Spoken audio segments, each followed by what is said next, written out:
Introduction to the Concerto of Fate.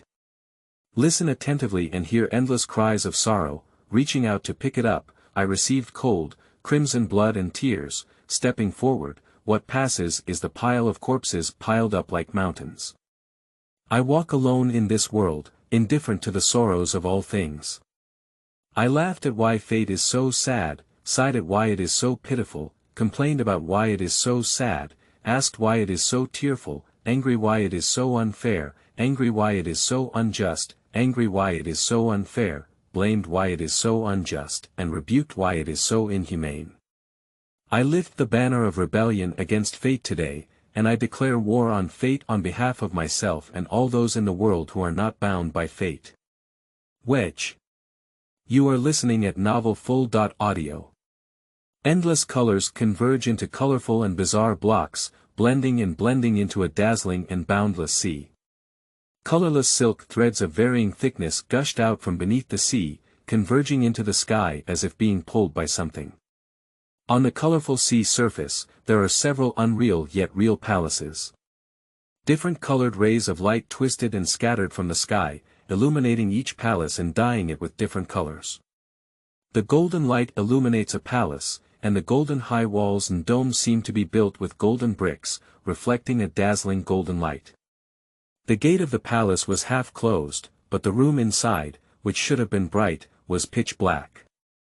The golden light was reflected off the glass and did not shine into the room at all. Although the space in the palace is large, there is only one room. In the pitch-black room, there is an office desk, making it difficult to see the material of the table. On the table lay a huge book, a small ink bottle, and a brass feather pen. In the darkness, only a few faint rays of light shone from behind the table, illuminating the small, pure land around it like a faint light in a pitch-black rainy night. Behind the desk is a humanoid golden phantom, which, in other words, emits a real yet mixed with unreal aura like a 3D image. He sat quietly on the magnificent throne-shaped bench behind the table. The throne was already in a state of disrepair, with only a few broken gemstones that no longer emitted dazzling light. The radiance of the figure could no longer illuminate the entire bench, but its past glory could still be vaguely seen from his side. He is not big, standing at a height of over 1.7 meters, with an ordinary man's figure, a thin and long face carrying a hint of vicissitudes, a tall bridge of the nose, and a hint of dimness in his eyes, all revealing a hint of middle-aged man's charm. The golden figure was dressed in a gorgeous robe, with intricate curly golden patterns intertwined, weaving patterns that symbolized both ambiguity and dazzling beauty. The main body of the robe is surrounded by a long and spiral thick thread, which meets each thin thread to connect different patterns into a whole. It is noteworthy that each pattern seems to shimmer with a faint light, as if breathing. His body trembled slightly with each breath, and a part of his body exploded without warning, turning into countless tiny golden particles that then gathered back. He reached out his hand, trying to grab a feather pen on the desk in front of him, but the feather pen seemed conscious, jumping on the table like a mischievous child, avoiding the hand of a figure. In an instant, the figure's hand grabbed the mischievous feather pen.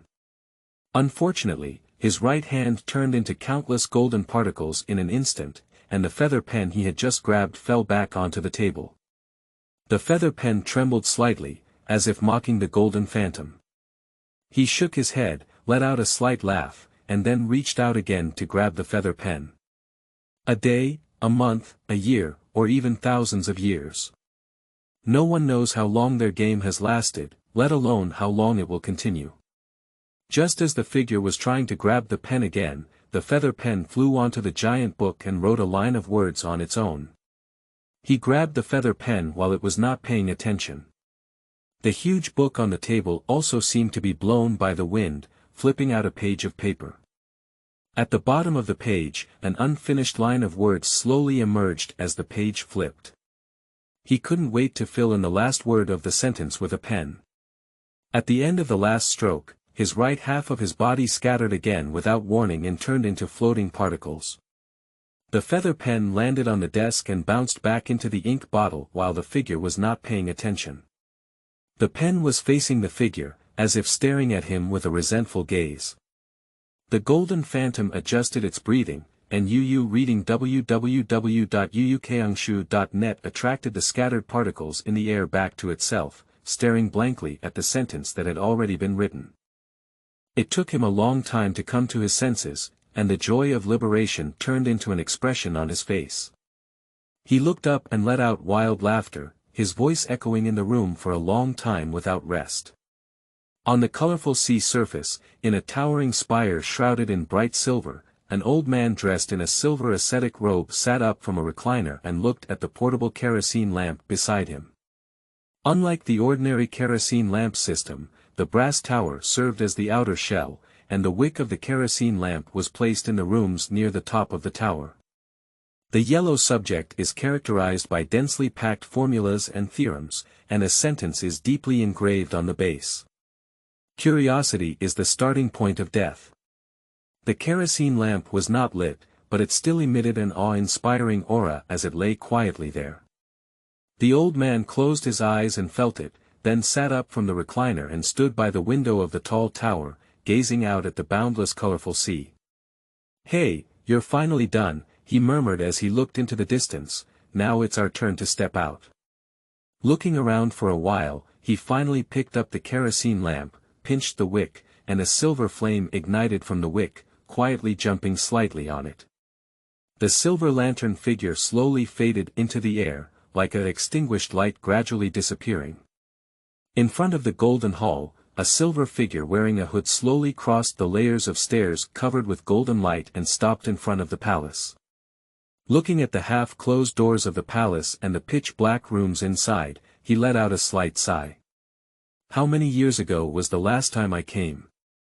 he muttered, reaching out his hand to close the half-closed double door. "I hope this time can come to an end." Chapter 1. Disasters. You are listening at novelfull.audio. At night, under the dim night sky, the stars in the sky are buried by the lights in the city. There are hardly any cars on the road, only occasional piercing roars echoing in the city. On the rooftop of a building in the outskirts of Qingshan City, a tall figure wearing a blood-red cloak is chasing another figure in a purple robe. Two people shuttle on the rooftop, with four men dressed in black behind them. The figure wearing a blood-colored cloak didn't care about the pursuers behind him, with bloodshot eyes fixed on the figure in the purple robe in front of him, muttering something in his mouth. The figure in the purple robe turned around and saw that the people behind him were still relentlessly pursuing. He gritted his teeth in anger, wanting to throw a black ball from behind. The blood-red figure pulled out a spacious and blood-stained heavy sword from his waist, slamming the black ball away and throwing the trouble to the people behind him. The black-clothed man, led by him, looked at the flying object with a look of disgust in his eyes. He randomly took out a marble full of mysterious symbols from his arms and bounced it out. At the moment they met, rune-filled marbles burst out from the middle, and dense runes surged out of the marbles, rushing towards the black ball in a hurry. The silver-gray runes gradually condensed on the surface of the small ball, causing the seemingly extremely unstable ball to solidify in the capsule formed by the runes. A man in black picked up the capsule from the ground, examined it, and then stood up to follow the person in front. "Tisk, it's really troublesome." The blood-red figure angrily threw out the heavy sword in his hand, and the wide and thick giant sword made an arc in the air, piercing straight into the right shoulder of the figure in the purple robe without bias. The purple figure running at the front couldn't control his body and could only throw a ball with a smiling face back. At the moment the ball made contact with the ground, the blazing flames instantly surrounded him, and the scorching waves pushed the two away. Blood Robe saw the person being blown out by the bomb and directly bombarded the mountains on the outskirts of the city. "Damn it, Xianmu, wait for me," said the blood-robed figure, turning around to face the four black-clothed men. "Once I finish dealing with these wild dogs, I'll go find you." The figure in purple robe, who was blasted deep into the mountains, tried to stand up, but his body's exhaustion and scars no longer allowed him to move much. He lowered his head to look at the slit on his shoulder where the heavy sword was pondering, and let out a bitter smile. "Is it easy for me?" Just as he was preparing to take a break, a sharp crystal hook in his arms caught his attention. It is precisely because of this that the blood-clad Pope spared no expense in attempting to capture him. Looking at the 20-sided crystal shining in the darkness, he couldn't help but laugh uncontrollably.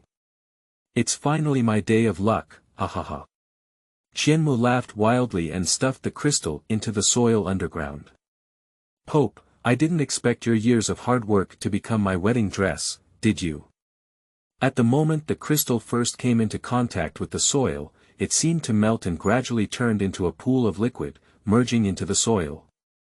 Several people in black threw several red runes from different directions, and with a few light chants of spells, the runes began to sparkle with different lights in the air. The dazzling light melted the rune, and the rune flickered a few times before suddenly disappearing from the rune. In an instant, several talismans exploded without warning, transforming into several red ribbons surging towards the figure of the blood robe. For a moment, the figure in the blood robe felt as if someone had pierced his chest with a dagger, and the cold touch stirred in his body.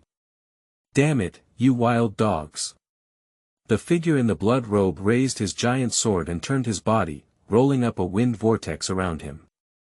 An unsettling aura accumulated in the air, making the faces of several people in black even colder. "Is it almost there, old Yen?" The black-clothed man turned his head to his companions and said, "We need to solve it quickly. I don't know what else the purple-clothed protagonist will do." "Almost done," said the man in black with the surname Yen, throwing a purple-black blade at the figure in the blood robe. The blade, shining with an eerie light, cut through the skin of the blood-clothed figure, leaving a purple mark. After cutting through the skin, the blade turned into a black-purple stream of light, blending into the body of the blood-clothed figure. The figure who was scratched paused, looked down at the scar on his forearm, and then sneered, "Is that it? You want to poison me?" He sneered and cut off his left forearm with a big sword. The overly tense figure of the blood robe did not notice that there was no bleeding from the wound section, replaced by blood-red crystals. Just as he attempted to wield his sword and strike, a crimson crystal burst out of his body like frozen blood, completely enveloping it inside the crystal. A panicked expression appeared on his face, but the crystals did not give him any time. The twisted expression due to fear also solidified on his face. Several people in black looked at the motionless crimson crystals and breathed a sigh of relief. "Is that all for now? Is the blood-clothed Pope in the top 10 of the Grand Curtain dead like this?" the remaining two black-clothed men asked incredulously. The man in black with the surname Yen looked at the two people with a silly expression and spoke in silence. "Do you really think that the people in the RD department are just for free? At least I spent nearly 20,000 points on it. How can I compare with those little fish and shrimp?" As the group of people were speaking, the black-clothed man led by them suddenly looked at the distant mountain.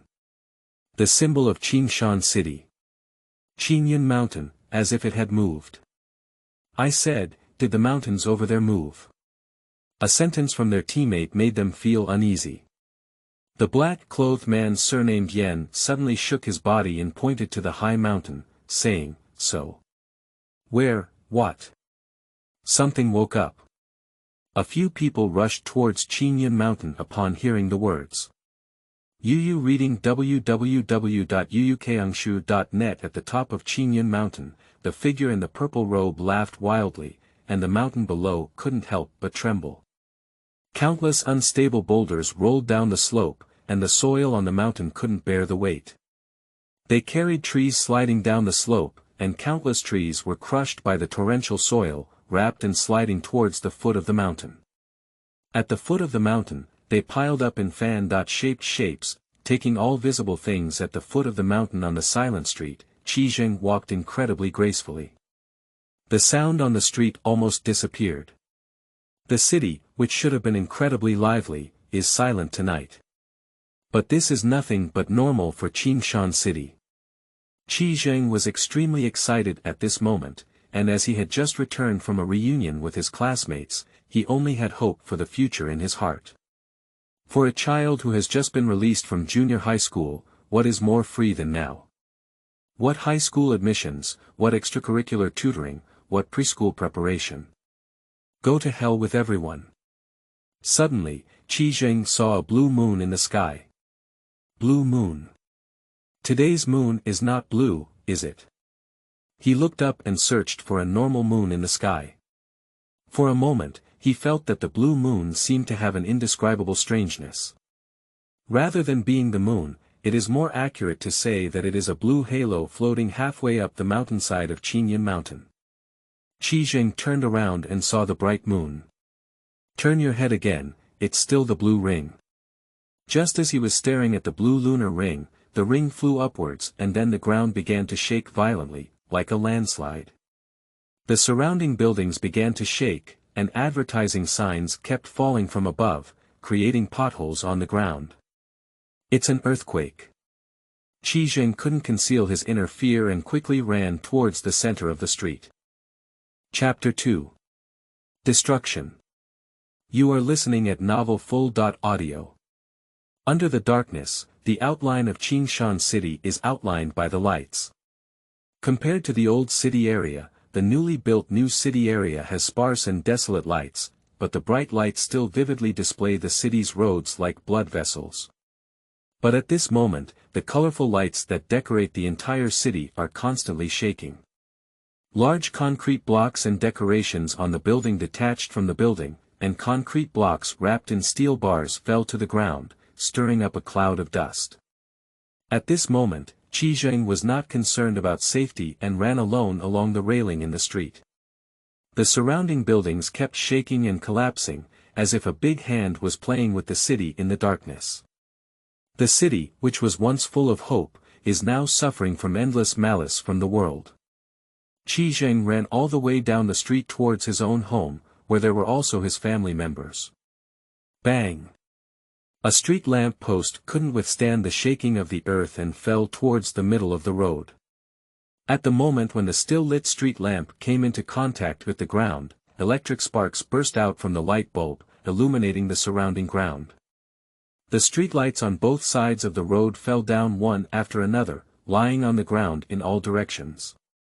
Without the illumination of streetlights, the entire street fell into darkness. Qi Zheng looked up at the sky and used the moon to find direction. At the moment he looked up, he saw the blue lunar wheel. At some point, the moon wheel turned in half, revealing a faint and chilling aura. Qi was looking at the moon wheel, and goosebumps on his body instantly stood up. His hand supporting the railing also began to tremble gradually. That's one eye. Looking at the blue giant eye floating in mid-air, Qi Zheng couldn't help but tremble all over due to fear. The giant eye, however, paid no attention to the city here and focused on the area under its feet. Seeing that his giant eyes had no tendency to move, Qi Zheng once again mustered up the courage to explore the railing and walk towards home. Perhaps due to his fear of the unknown, Qi Zheng could hardly mobilize his own strength. The earth is still trembling, and the surrounding buildings are showing signs of collapse. Under the darkness of darkness, a child groped for the way home. At the foot of Qinyan Mountain, 4 people in black looked at the rock giant beast swaying above their heads, their eyes filled with disbelief. What's going on here? Someone awakened it, and it is definitely related to the purple sect leader just now. What should we do, Lao Yen? Can we deal with it? I'll give it a try, it's better to be prepared to die with him. As they spoke, several black-clothed men took out several different runes from their pockets and rushed towards the rock monster. Several different colored runes were thrown up by them, and as the mantra was recited, the colors on the runes became brighter and brighter. At the moment when the spell came to an end, several runes split apart instantly, and the runes gushed out from the stones, transforming into a torrent and flying towards the rock giant. The rock giant lowered its huge head and looked at the black-clothed men who were trying to pose a threat to it. Several tall figures were reflected in its huge blue one eye, and the blue color that gathered around its eyes became increasingly intense. Several different colored spells flooded into its body, and a blue light shone through the cracks in the rocks on its body. It's angry. The blue light on the giant rock beast began to rapidly flicker, and in an instant, dense rock spikes rushed out from the ground, piercing through the location of several black-clothed men. Old Yen took advantage of the giant beast's search for a few people and jumped onto the rock thorn, climbing onto the body of the rock giant beast. The layers of rocks collided with each other as the giant beast breathed, and strands of brownish-yellow light slowly emerged from the cracks in the rocks. The person in black, led by him, condensed a red fireball in his hand and fired it towards the giant beast. The fireball collided with the body of the giant beast, instantly shattering the rocks on its body. Two other black-clad men also took the opportunity to throw several rune stones at the giant beast. The attacked rock monster seemed to be angered by several black-clad men, twisting and allowing the remaining body to crawl out of the ground. Accompanied by a constantly flickering brownish-yellow light, several black-clad individuals saw its full picture. A huge rock giant snake. The sharp and angular boulders gathered together, as if they were randomly stacked stones. Mud and gravel kept sliding down from the giant snake, creating dust and mist on the ground. As the cover on its body disappeared, giant eyes appeared on its body segments one by one. The terrifying blue eyes rolled back and forth, searching for its prey everywhere. The huge and round eyeballs made several people in black feel suffocated. One of the people in black felt dizzy when he saw his eyes, and a sharp pain came from his mind, making him unable to help but hug his head. A few warm drops of liquid slid down his nose and landed on the ground, splashing into a flower. He touched his nose, and the iron smell came from the tip of his nose. The warm and greasy touch made his heart cool. "Don't look into its eyes," he shouted at his teammates, trying to convey a dangerous signal. At the next moment, a rock thorn pierced out from his feet and pierced through his entire body. Lao Yen looked at his teammate who had been pierced by the rock, and his eyes were instantly filled with blood. He held on to the protrusion on the body of the rock snake and threw himself onto its back. "Old Yen, don't be impulsive." The black-clothed man leading the way attempted to awaken Old Yen, who had been blinded by anger, but to no avail. He watched the black figure lying on the back of the rock snake, using all his strength to support his body and walk towards the snake's head. The giant snake seemed to mock the insignificance and ignorance of several people, shaking its body and scattering countless boulders, attempting to bury the few people on the ground. The black-clothed man led by him gathered earth elements around him to form a shelter, intercepting the boulder above his head. The contact between the stones and the ground stirred up dust and blurred everyone's vision. As the smoke dissipated, the ground, which had been battered by stones, slowly emerged. Small and large stones and trees scattered on the ground, with broken stones and broken branches scattered everywhere. The sawdust scattered all over the ground emitted a unique fragrance of grass and wood, mixed with the choking dust floating in the air, making everyone feel dizzy. Old Yen tightly grasped the stones on the body of the rock snake to prevent himself from falling off. He noticed a hollow hole on the giant snake's body exposed by the fall of a stone, emitting a brownish-yellow light, as if it contained a mysterious treasure. The Old Yen, attracted by the light, walked into the hollow emitting a brownish-yellow light by a strange move. The scene inside, however, greatly shocked him. A huge brownish-yellow heart is slowly beating, with several yellow rays radiating in different directions. On the surface of the heart, countless slippery eyeballs are slowly rolling, as if observing this world. At the moment he saw his heart, Old Yan's head began to ache violently, like a slender needle spinning in his brain, trying to pierce it. He bit the tip of his tongue tightly, and the pain from the tip of his tongue and the smell of blood spreading in his mouth made his consciousness clear. He closed his eyes and stopped looking at the heart. He pulled out the giant sword left by the blood-colored figure from his side and, relying on his memory, inserted the blade into the brownish-yellow heart. The rock snake felt the pain inside its body and at the last moment, it straightened its body and dived towards the two people on the ground. The shattered rocks and soil instantly covered the two black-clothed people on the ground, and two hard rock spikes surged out of the rock snake's eyes, piercing them before they could react. With a loud roar, the rock snake exhausted its last bit of strength and fell to the ground, causing a huge wave of air. Old Yen crawled out of the rock snake's body through the void and threw the giant sword that pierced the brown-yellow heart aside, attempting to retrieve his teammate from under the stone. Suddenly, a pure white hand dug out his heart from behind and threw it beside him. "I have to thank you all for helping me get rid of that blood-clothed Pope." The figure behind Old Yen smiled awkwardly. "You also helped me get rid of this giant spirit. How do you think I should thank you?" Without the strength to support himself, Old Yen watched helplessly as he slowly collapsed. A figure wearing a purple robe walked out from behind him, picked up the big sword, and took down the heart that was still shining with a brownish-yellow light. On the pitch-black street, Chi was struggling step by step as he groped for the railing. The sound of hard objects colliding constantly came from around, and the originally flat road twisted into cracks of all sizes in the intense shaking of the earth. A wave of air swept along the street, carrying sand and dust, and swept Qi Jingpai straight towards the street lamp post leaning horizontally on the road. Bang! The young man's head hit the hard street lamp post, and Qi Jing fainted before he could react. The vibration continued, and the originally scattered buildings gradually collapsed into a lifeless ruin. The figure in the purple robe stood at the head of the rock giant snake, overlooking the ruins of Qingshan City. He laughed wildly, enjoying the pleasure of destruction. The brownish-yellow soil elements gathered at his feet, condensed into a rock plate, and slowly flew towards the direction of the city with him.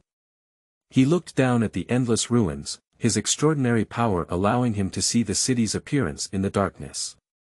The figure in the purple robe searched for the traces of living people in the ruins, with injured people constantly wriggling their bodies in an attempt to break free from the ruins. The figure in the purple robe sneered and took out a test tube filled with purple liquid from his pocket, wanting to throw it out of the ruins. "Let me give you a hand." He laughed recklessly as he controlled the rock mass to fly towards the distance, his almost crazy expression on a smiling face becoming increasingly distorted. The test tube decayed from the air and collided with rocks, shattering into thin pieces. The purple liquid inside splashed everywhere, leaving little purple marks on the ground. Qi Jing climbed up from the ground and reached out to touch his head. The burning pain made it difficult for him to endure, and at the moment he touched the wound, his right hand quickly withdrew as if it had been burned by fire. He lowered his head and looked at the right hand he had just touched, where a few crimson bloodstains were sticking to his fingertips. He turned back in disbelief, and a red with black mark on the street lamp post behind him instantly caught his gaze. "I knocked out on a street lamp post.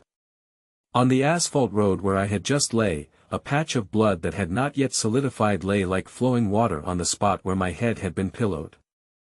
In an instant, Qi Jing remembered the scene before fainting. He didn't care about the wound on his head, so Qi quickly ran towards home. The street has been distorted by the previous vibrations, and the once straight and flat asphalt road is now undulating like a twisted snake, covered in potholes and cracks. The fragmented road starts from a pile of ruins and leads to the next pile of ruins. Following the street, Qi Jing returned to his residential area with his memory of the route. The originally towering buildings are no longer blocking the sky and sun, leaving only a patch of concrete slag mixed with steel bars. The sunlight pierced through the mottled clouds and scattered down. Qi Jing rushed downstairs and frantically peeled open the stones, trying to search for the figures of his family under the rubble. The wound on his head was becoming increasingly painful, as if being slowly cut off by a blunt knife, making Qi Jing unable to resist wanting to cut off his entire head. He bit the tip of his tongue hard, trying to distract his attention from the headache with the pain of his tongue. He forcefully pushed open a stacked stone, his hands stained with blood from moving and digging the stone. Drops of blood splattered onto the stones, staining the concrete underneath with bloodstains. Yu reading www.yuukangshu.net. As the concrete blocks were moved away one by one, more and more fragments appeared in Qi Jing's view, and he also fainted again due to physical exhaustion. "There are survivors here." In a hazy moment, Qi Jing heard someone shouting loudly. The person standing next to Qi Zheng looked at him with complex eyes, and several teammates gently lifted Qi Zheng, who was lying on the ground, onto a stretcher. The heartbeat and breathing are stable, and there is currently no life-threatening condition. I think I'm asleep, with wounds on my head and hands. Take me to the doctor's place. Listening to the conversations of several teammates, he felt a bit heartbroken. He doesn't know how long this child has been digging in this ruins, nor does he know what hit him on the head. He only knew that they were late, too late. Looking at the ruins beneath him, he sighed and continued his search mission. The absurd and discontinuous dream suddenly became fragmented and turned into a grayish-white. A dark blue giant eye suddenly appeared from the air, with its eyes splitting open from the middle, revealing its slender and sharp fangs. It opened its huge mouth and rushed towards Qi Zheng. Ah!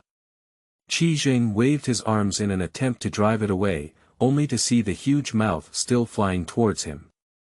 Driven by fear, he turned around and ran towards the distance. Pop it! Qi Zheng fell to the ground and rolled.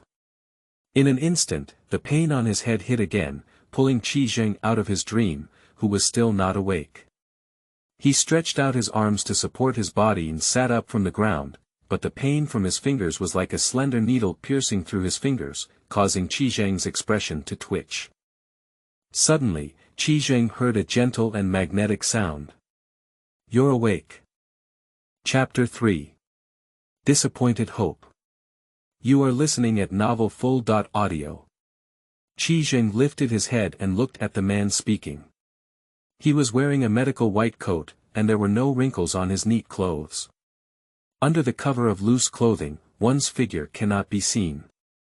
His facial features were ordinary, with a pair of frameless glasses perched on the bridge of his nose and his beard neatly shaved off. Time has stained his temples with a touch of wind and frost, and the smiling expression on his resolute face brings a little warmth to Qi Zheng. Get up, he smiled and reached out his hand. The ground is cold and not clean. Upon hearing his words, Qi Zheng finally remembered that he was still sitting on the ground.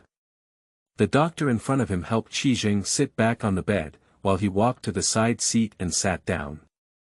Qi Zheng turned his head and surveyed the surrounding environment. A tent made of military waterproof cloth blocked the howling wind outside, and there were 20 or 30 beds and several chairs neatly arranged inside. The ground was swept clean, with no stones visible and no buildings visible in the ruins. Qi Zheng leaned his forehead to look at the doctor and said, This is the post-disaster rescue station, the doctor replied softly.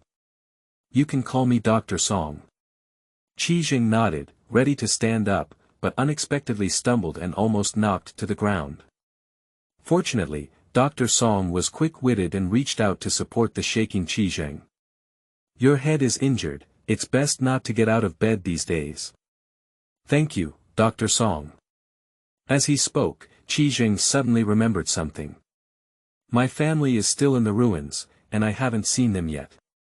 Dr. Song lightly patted his back upon hearing the words and said, Don't worry, the search and rescue personnel will bring them out. You can rest assured to recuperate here, and they will bring your family out. Upon hearing these words, Qi Zheng's urgent mood was relieved. Looking at the huge tent, there were only himself and Dr. Song, and Qi Zheng's confusion in his eyes became somewhat intense. Isn't this a rescue station? Why isn't there anyone else besides us? Upon hearing this, Dr. Song sighed and said, This tent is a lightly injured area. Among the survivors we found, only you were lightly injured, and the rest. Dr. Song's voice became increasingly low until there was no sound in the end. His expression gradually became desolate, and the smile that used to hang on his face slowly disappeared. Sorry. It's okay, Dr. Song shook his head. Don't think too much, just take good care of yourself. You're really lucky. You hit your head on something, it's just a skin injury. Qi Zheng smiled and lay back in bed, with more memories slowly emerging in his mind. The blue giant eye, the unknown thing covered in giant eyes on Qingyun Mountain, was like an indelible shadow hovering in his mind. At that moment, Qi Zheng seemed to have caught something. The corner of Qi Zheng's mouth twitched slightly, and more clues gathered in his mind. He pieced together everything in his memory, trying to restore the true truth. A giant beast sleeping in Qingyun Mountain woke up, and its actions triggered an earthquake, causing the destruction of Qingshan City. What a ridiculous conclusion. If Qi Zheng talks about this matter, others may doubt whether he has been hurt to the end. Oh, no, it seems like the head was already injured. Qi Zheng helplessly supported his forehead, rubbed his slightly swollen temples, closed his eyes, and fell asleep. In his sleep, Qi was awakened by the noisy voices around him.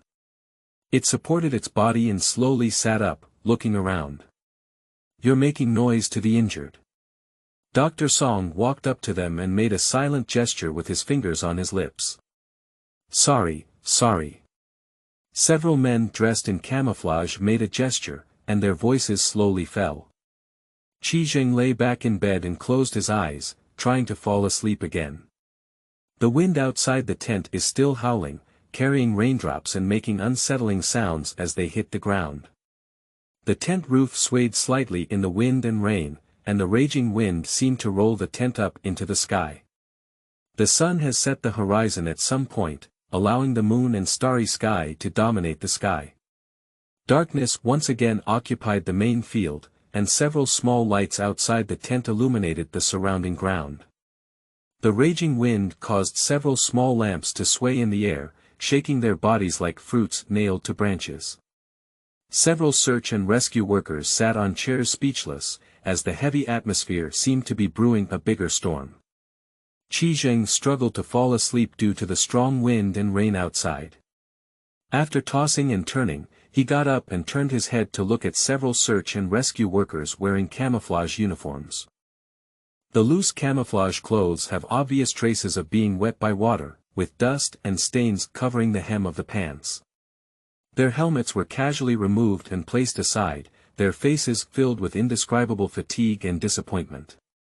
A black back that was over 1 meter long was crawling on the ground, sticking out its tongue and panting, and its stomach also contracted and expanded significantly with the gasp. The black-backed fur was soaked by rainwater, forming small spikes.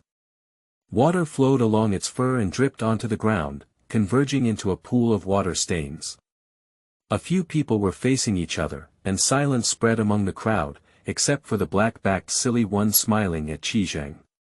Dr. Song broke the silence first and gestured to Qi Zheng, saying, "These are the search and rescue personnel who brought you here." Qi Zheng nodded to the few people sitting not far from him, and several search and rescue workers also smiled at him. "Thank you very much." "No need to thank you, saving people is our responsibility." Looking at the tired faces of several people, Qi Zheng's heart showed a strong concern. "Still haven't found any new survivors?" Dr. Song, looking at his black back, asked the rescuers softly. The search and rescue worker sitting on the black back shook his head and pointed to Qi Zheng, saying, "No, we haven't seen a living person since we found him." "The absurdity is not here," the search and rescue team member next to them spread their hand. "Strangely, apart from the survivors in the emergency shelter, our entire search and rescue team has only found 9 living people so far, and he is the only one with minor injuries." "It's not surprising either," the search and rescue worker next to Blackback shook his head. "The city has been destroyed to that extent, and it's not surprising that there are few survivors. I heard that the earthquake came in the middle of the night, and most people should be sleeping, so there's not enough time to escape. That mountain seems to have triggered a landslide, burying a large area of the city at the foot of the mountain." Listening to their conversation, Qi Zheng suddenly had a thought in his heart. He quickly spoke up and asked a few people, "What is Qingyun Mountain like now?" "Ah, when is it now? Who would still care about that mountain? Strange to say, that mountain seems to have also been shaken down. When I came over, I took a glance and saw that mountain as if it had been pulled out by something. A large piece of rock in the middle flew out directly, estimated to be 3 or 4 kilometers long. The mountain became hollow. Listening to their lively discussions, Qi Zheng became increasingly certain that he was the giant beast in his memory. A sense of drowsiness struck again, and Qi slowly fell asleep amidst their conversation. The voices of the two gradually became lighter. Under the ruins, a man hid in a corner and desperately closed his eyes.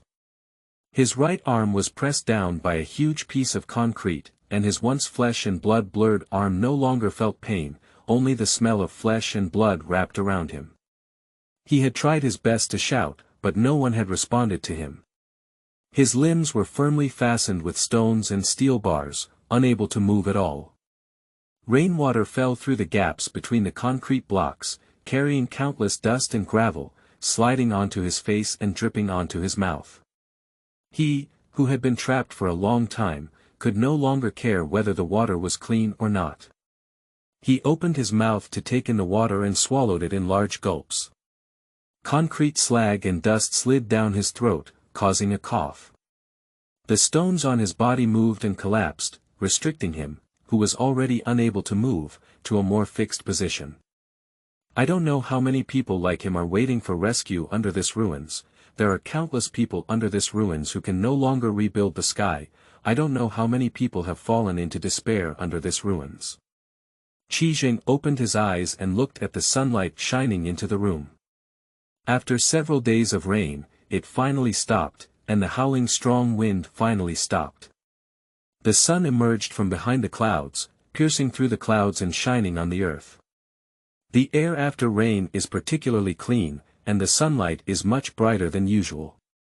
It has been 4 days since I came here. Perhaps because the wound was about to heal, Qi Zheng felt that his body was no longer having any problems. He looked at the other people inside the tent, all of whom were lightly injured survivors recently sent by the search team, as well as some patients who were no longer seriously ill. They lay on their backs or sides in bed, staring blankly ahead. Qi Zheng got up from the bed and walked out of the tent. After the rain, the air mixed with the smell of mud and sand rushed towards me. Although it was summer, there was no heat in the air, but rather a bit cold. The cold air made Qi Zheng feel a little uncomfortable, and the scene he saw that night still lingered in his mind. He reluctantly pressed his temple and sat down in a pile of ruins along the cleared road. A middle-aged man in a black suit walked along the path he had walked to Qi Zheng's side. The person's facial features are upright, with a majestic and wise aura faintly visible in their eyebrows. Their hair is pulled back and combed into a standard back. A faint sadness hung on his face in the shape of a Chinese character, and his beard seemed to have not been shaved for several days, revealing small heads on his chin. His name is Miao Yuan and he is a volunteer whom Qi Zheng knows. In his words, they are the volunteers recruited. Are you in a bad mood again? Miao Yuan gently touched his chin and asked. Qi Zheng let out a long sigh and looked at Miao Yuan. His eyebrows, which had been hanging low, only slightly jumped up. The concise words made Miao Yuan hear his inner worries. Your house is going to start a detailed search today. Do you want to go and take a look? Miao Yuan patted Qi Zheng's back, comforting the lonely boy. I guess I can't do without this place.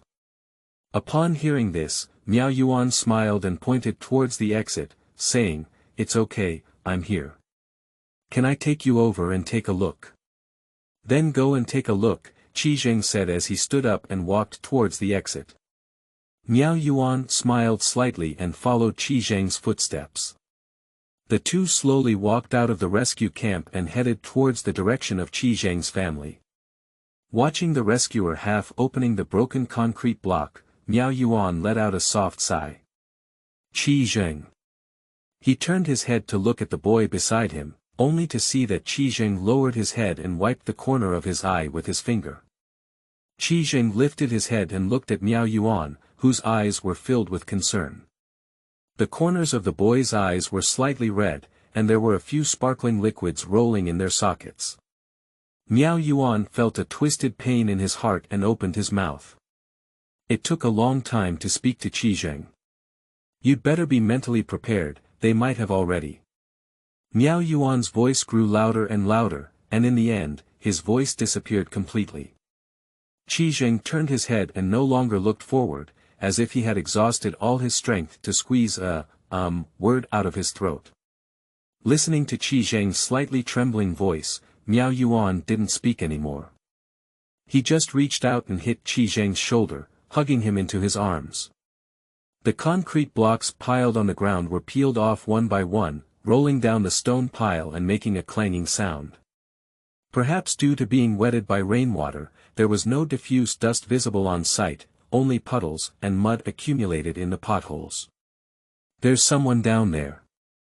He is an adult male. Amidst a few shouts, the gravel pressing on their bodies was slowly removed, and a curled-up corpse emerged from the pile of stones. At this moment, Qi Zheng had no courage to look up, tears slowly flowed down his cheeks, leaving only 2 tear marks. It's not them, Miao Yuan patted Qi Zheng's head and said gently. Several search and rescue workers carried the bodies away and continued to excavate the ruins. I'll go take a look, Qi Zheng said as he moved away from the palm he had hit on his shoulder and approached the ruins to look at the few people digging downwards. Someone. 1. No, 3 people. An adult male, Yu reading www.yuukangshu.net, an adult female, and a baby. Upon hearing the voice of the search and rescue personnel, Qi Zheng quickly shifted his gaze to the pit being excavated. As the stone was lifted away, the 3 people slowly emerged from his view. A broken crib bears the pressure brought by the concrete blocks above, and the man extends his hand to support the crib. Under his sturdy figure, he protects a woman leaning in the corner, holding a baby in her arms. The 2 were wearing pajamas, and the messy clothes showed that they had only woken up for a short time. The baby was wrapped in a thin blanket, tightly protected by the mother in her arms. She opened her hands as if she had cried in her mother's arms under the ruins. Both arms of the man had faint purple-red marks, indicating that he had suffered significant injuries under the ruins. The wounds had hardly healed, and at this moment, a distant odor had already emanated. The mud and blood mixed on the 2 pajamas, making the originally gorgeous clothes unsightly. The 3 of them remained motionless there, as if in a sculpture. Qi was watching them being moved away and loaded onto vehicles. Tears have disappeared from the corner of his eyes, only the bright red eyes can express his current mood. His expression remained blank as he walked towards a stone lying on the ground beside him with lifeless eyes. Miao Yuan wanted to reach out and pat his back, but he heard his voice as if talking to himself. Don't worry about me, I want to be alone and quiet. Speaking, Qi was sitting on the stone, his eyes out of focus, and he sat there in a daze. Suddenly, a severe cough made Qi Zheng almost convulsive, and a warm liquid surged up from his throat, coughing up from his mouth. Qi Zheng grabbed the warm liquid with his hand and raised it in front of him. Looking at the bright red in his hand, Qi Zheng fainted on the ground and lost consciousness. A bizarre disease. You are listening at novelfull.audio. Darkness, pain. A burning sensation lingers in the chest. Qi Zheng felt as if his chest had been hit by a car, and the pain spread from his chest to his throat. The dryness in his throat hit again, causing Qi Zheng to cough a few more times. He struggled to open his eyes, his eyelids heavy as if hanging a few bricks, almost unable to lift them up. In a hazy moment, Qi Zheng heard the voices of several people talking. How could we also see each other? This is my only sight. This is not a disease. Never ever. Qi Zheng used all his strength to open his mouth, coughing a few times, and a bright red blood seeped out from the corner of his mouth. The intense cough curled Qi Zheng up like a severely injured animal. Water.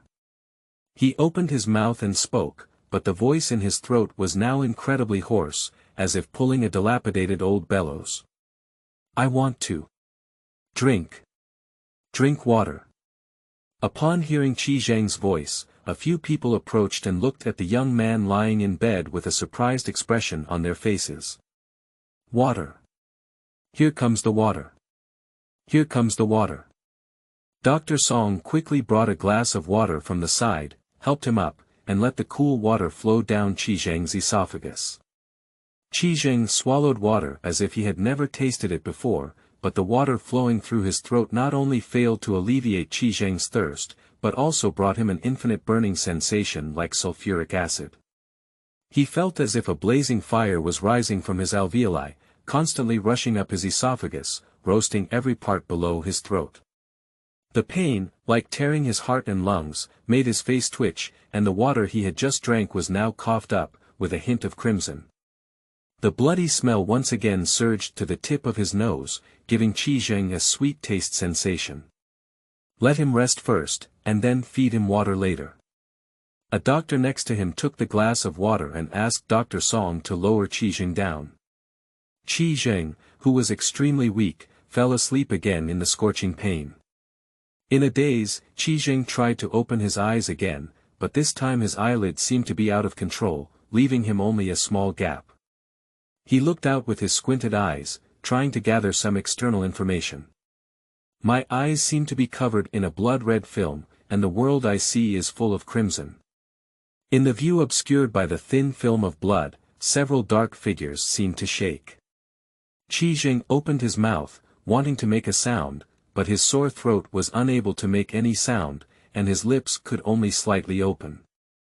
Air rushed in from his throat, as if millions of blades were scraping back and forth on his vocal cords, causing Qi Zheng endless pain. Qi was trying to raise his hand, but still to no avail. There was almost no strength in his body, and Qi Zheng seemed to see death standing at the head of the bed waiting to harvest his soul. The cold sickle seemed to have been placed on his neck, waiting for him to die. Qi Zheng exerted all his strength, opened his eyes, and saw the two people standing by the bed through the bright red world. One of them had a broad and thick physique, and it was vaguely evident that he was a male. The other person has a slender figure and is slightly shorter than the man. He saw that the man seemed to have raised his hand and made some movement, then turned around and walked into the distance. The woman raised her hand and placed it on Qi Zheng's forehead, gently stroking it. Qi Zheng felt that her hand was like a piece of soft jade, cool and soft. In his hazy world, the woman seemed to have several feathers growing on her body, with a pair of imaginary wings slowly unfolding behind her, emitting a soft and warm light from head to toe. The soft light seemed to envelop Qi Zheng, and at that moment, Qi Zheng did not feel the pain on his body, as if it had disappeared out of thin air. The warm and comfortable feeling surrounded him, making Qi Zheng feel as if he had returned to his mother's arms, back to before birth. She whispered an unknown language in Qi Zheng's ear, but Qi Zheng understood the meaning behind the words. Sleep, sleep, child, sleep in the embrace of the mother, sleep, sleep, child, sleep in the warm healing, entering a comfortable dreamland. There are no diseases or deaths here, there is no pain or sadness here, here we can get rid of all nightmares, this place can keep away all troubles. When you wake up, the nightmare has ended, the smoke of gunpowder has dissipated. You will be greeted with joy and beauty. It was like a song, slowly flowing in Qi Zheng's ear, calming all impatience and anxiety. The surging river seemed to have become calm at this moment. A warm voice still echoes in his ears, and Qi Zheng has slowly fallen asleep in a gentle way. I don't know how long I slept, but Qi Zheng opened his eyes. His eyes were no longer covered in the usual blood-red color, and his sense of powerlessness had gradually subsided. The tingling sensation in his throat was no longer there, only a burst of thirst remained. Qi Zheng sat up and shook his stiff and numb arm, which had been inactive for too long. Looking around, the tent was cold and deserted, with people on each bed, most of whom were still awake or staring straight in one direction like their eyes were lost. No one made a sound, as if sound was forbidden here. Occasionally, it was just the sound of others coughing, sneezing, or flipping their bodies. Wake up. A greeting pulled him out of his thoughts. Qi Zheng turned his head and saw Miao Yuan just about to push the door in. Qi Zheng's eyes lit up with a faint feeling of weakness. Miao Yuan quickly peeled off a chocolate and handed it to him. Is there anything uncomfortable? Miao Yuan looked at Qi Zheng, who was chewing chocolate, and squatted down to ask. I'm a bit hungry. Normally, you haven't eaten anything for the past 3 days and only drank a little water, Miao Yuan said as he stuffed a chocolate bar into his hand. I seem to have had a nightmare. Qi Zheng rubbed his temples, tore open the packaged chocolate and stuffed it into his mouth. In my dream, I seem to have been seriously ill. Miao Yuan looked at his originally gentle face and a hint of solemnity appeared in an instant, saying, that's not a dream. You really fell ill and burned to over 40 degrees Celsius. You can't even hear anything. I feel like you've walked around in front of the Yan Wang Hall. But I feel like it's like a dream, not at all real. Let's hear it.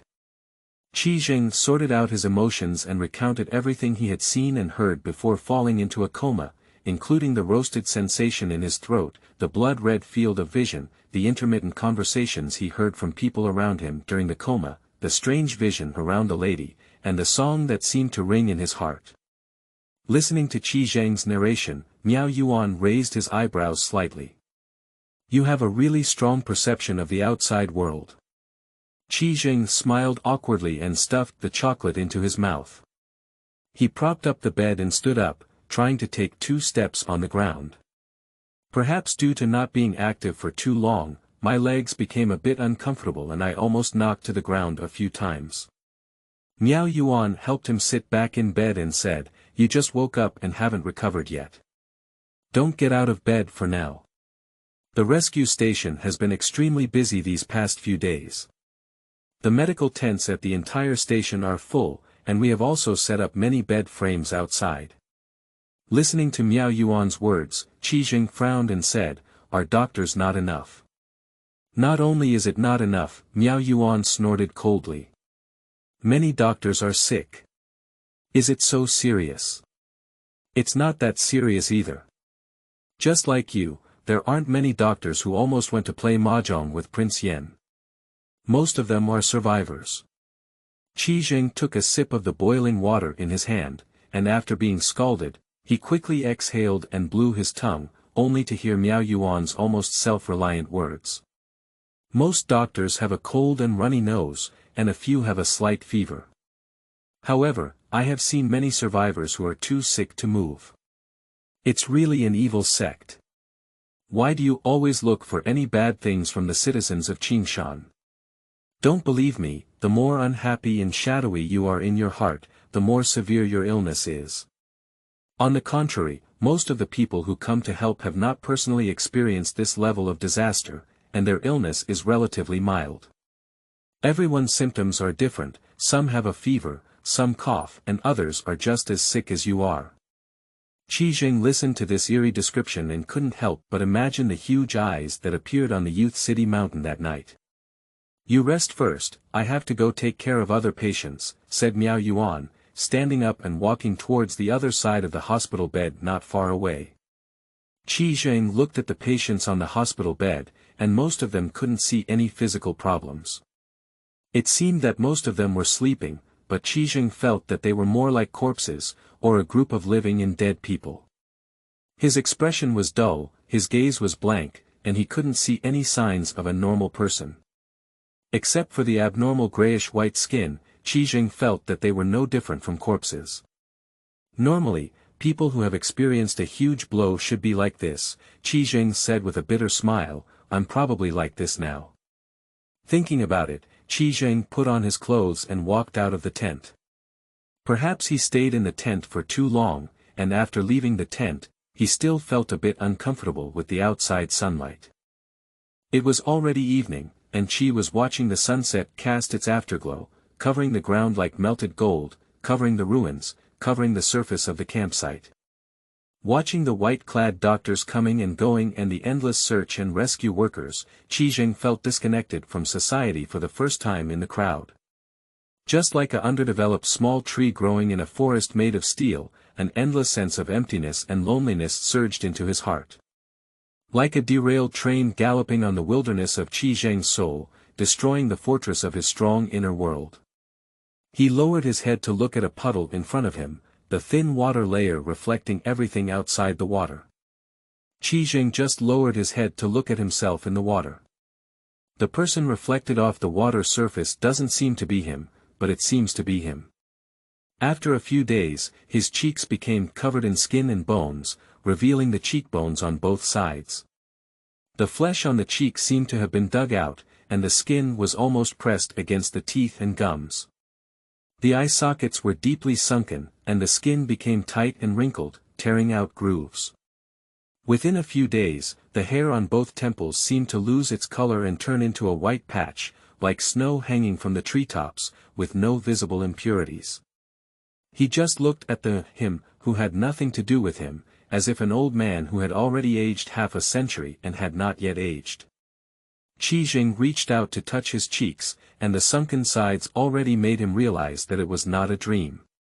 If it weren't for the ruins in front of him and the familiar doctors and rescuers, Qi would be more willing to believe that he had slept for 40 years. He slowly walked out of the rescue station and sat down on a ruins, as if he were an old man. The sunset shone from behind him, covering the entire land, dyeing them a slightly reddish orange. He just sat there, letting the wind blow through his ears and crumple his hair. The summer sun was very hot, and the sunlight shining on him was also very hot, but Qi didn't feel any warmth at all and instead felt a bit cold. He looked up into the distance, and the towering buildings that used to rise into the clouds now collapsed into piles of useless concrete blocks. Countless twisted steel bars pierced through the concrete blocks like moths, painstakingly connecting them to the shattered ones. Piles of concrete blocks are now like mounds of graves. No one knows how many people are still waiting for rescue below, nor how many bodies are buried beneath, rotting in the scorching summer. Yu reading www.uukangshu.net. At this moment, Qi couldn't feel the flow of time at all. The light of the sun was slowly fading, and the heat on his back was also fading. He just looked at this land, waiting for time to slowly fly by. He wanted to cry, but at this moment he couldn't cry. Just like tightly wrapping the wound during a serious injury, the wound cannot bleed. Dad, Mom, Qi. Just as he was lost in thought alone, one hand patted his left shoulder from behind.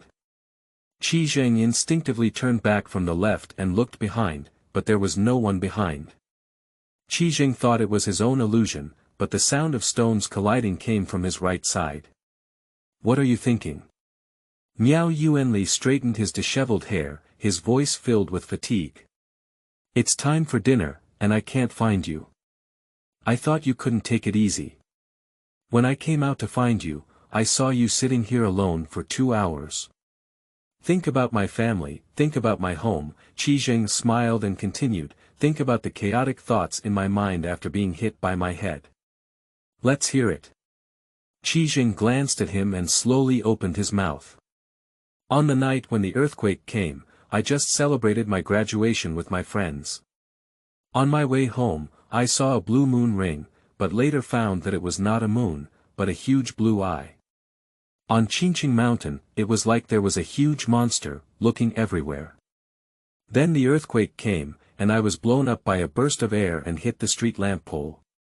Maybe I was hit by my head and my memory was confused. Qi turned his head to look at Miao Yuan, but his expression was now extremely serious. Qi had never seen Miao Yuan show such a serious expression before. Speak carefully. Chapter 4. Strange Diseases. You are listening at novelfull.audio. Darkness, pain. A burning sensation lingers in the chest. Qi felt as if his chest had been hit by a car, and the pain spread from his chest to his throat. The dryness in his throat hit again, causing Qi to cough a few more times.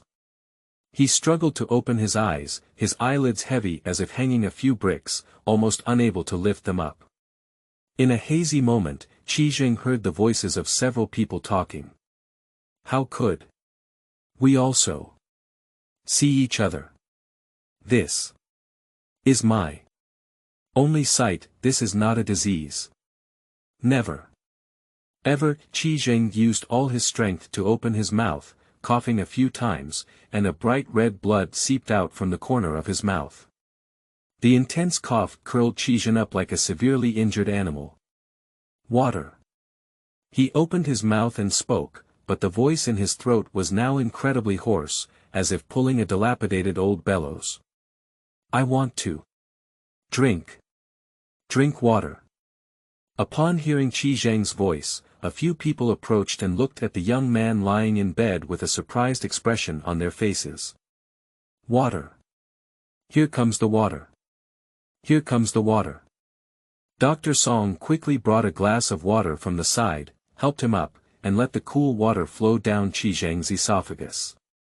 Qizheng swallowed water as if he had never tasted it before, but the water flowing through his throat not only failed to alleviate Qizheng's thirst, but also brought him an infinite burning sensation like sulfuric acid. He felt as if a blazing fire was rising from his alveoli, constantly rushing up his esophagus, roasting every part below his throat.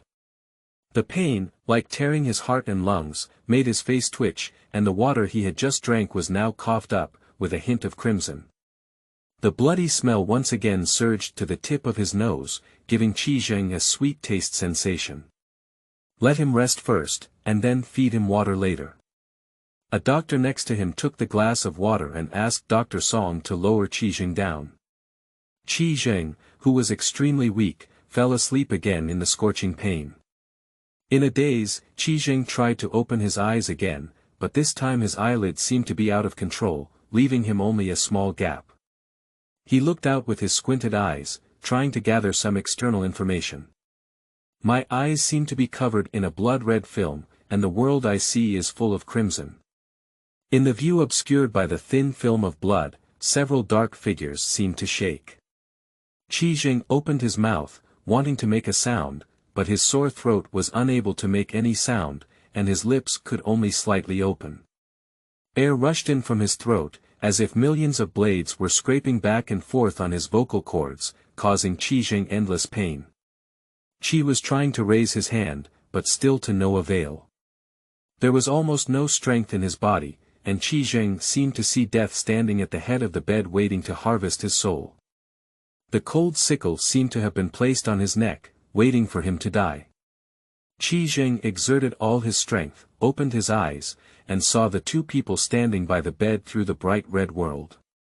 One of them had a broad and thick physique, and it was vaguely evident that he was a male.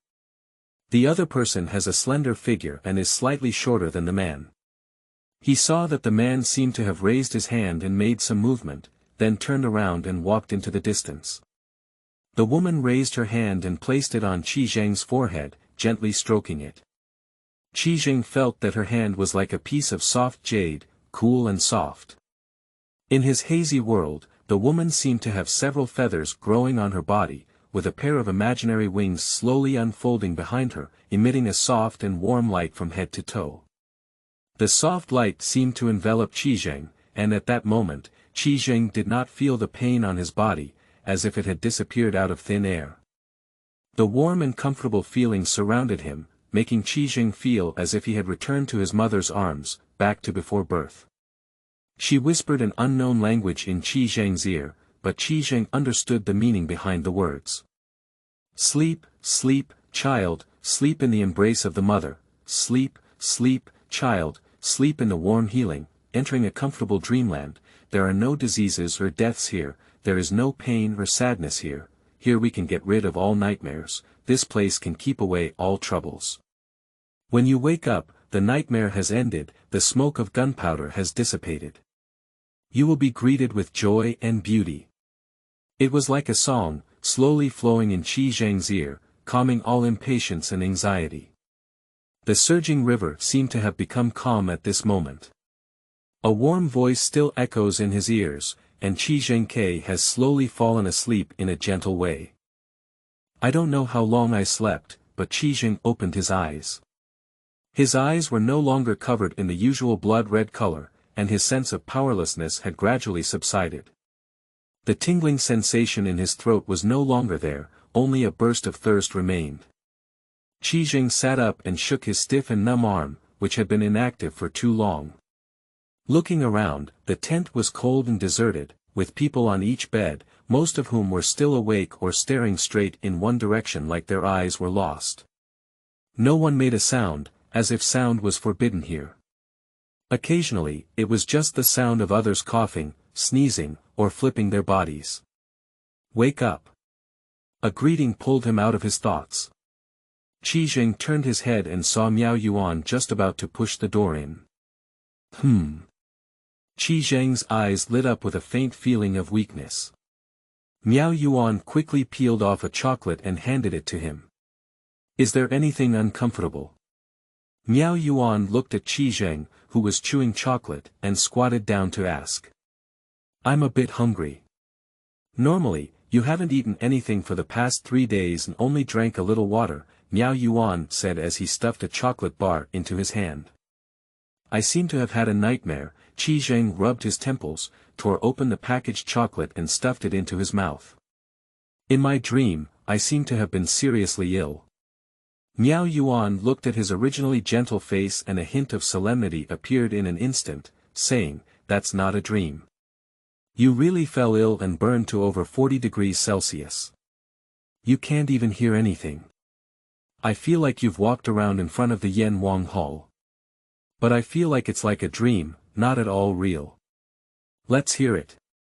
Qi Jing sorted out his emotions and recounted everything he had seen and heard before he fell into a coma, including the roasted sensation in his throat, the blood-red field of vision, the intermittent conversations he heard from people around him during the coma, the visions around the lady, and the song that seemed to ring in his heart. Listening to Qi Zheng's narration, Miao Yuan raised his eyebrows slightly. "You have a really strong perception of the outside world." Qi Zheng smiled awkwardly and stuffed the chocolate into his mouth. He propped up the bed and stood up, trying to take 2 steps on the ground. "Perhaps due to not being active for too long, my legs became a bit uncomfortable and I almost knocked to the ground a few times." Miao Yuan helped him sit back in bed and said, "You just woke up and haven't recovered yet. Don't get out of bed for now. The rescue station has been extremely busy these past few days. The medical tents at the entire station are full, and we have also set up many bed frames outside." Listening to Miao Yuan's words, Qi Jing frowned and said, "Are doctors not enough?" "Not only is it not enough," Miao Yuan snorted coldly. "Many doctors are sick." "Is it so serious?" "It's not that serious either.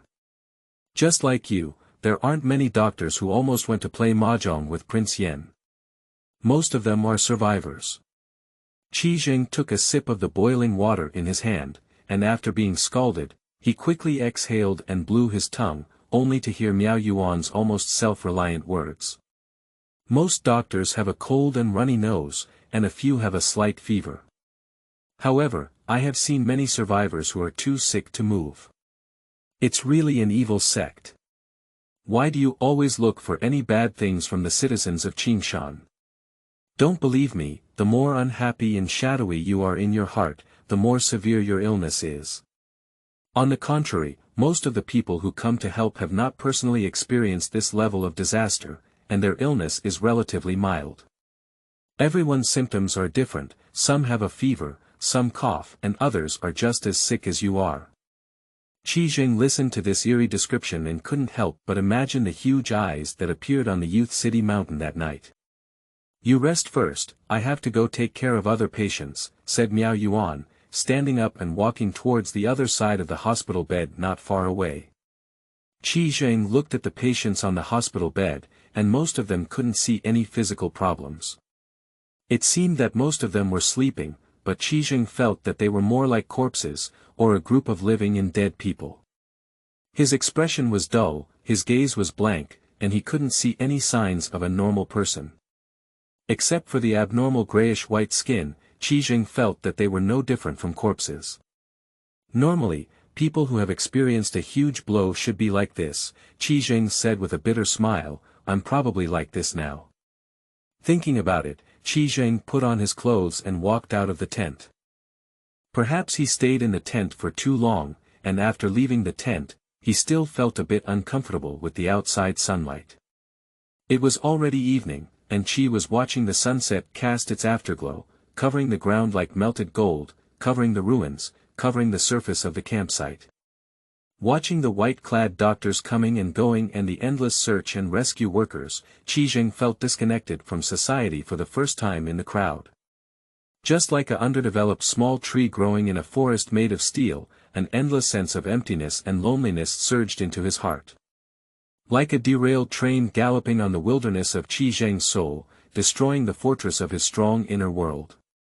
He lowered his head to look at a puddle in front of him, the thin water layer reflecting everything outside the water. Qi just lowered his head to look at himself in the water. The person reflected off the water surface doesn't seem to be him, but it seems to be him. After a few days, his cheeks became covered in skin and bones, revealing the cheekbones on both sides.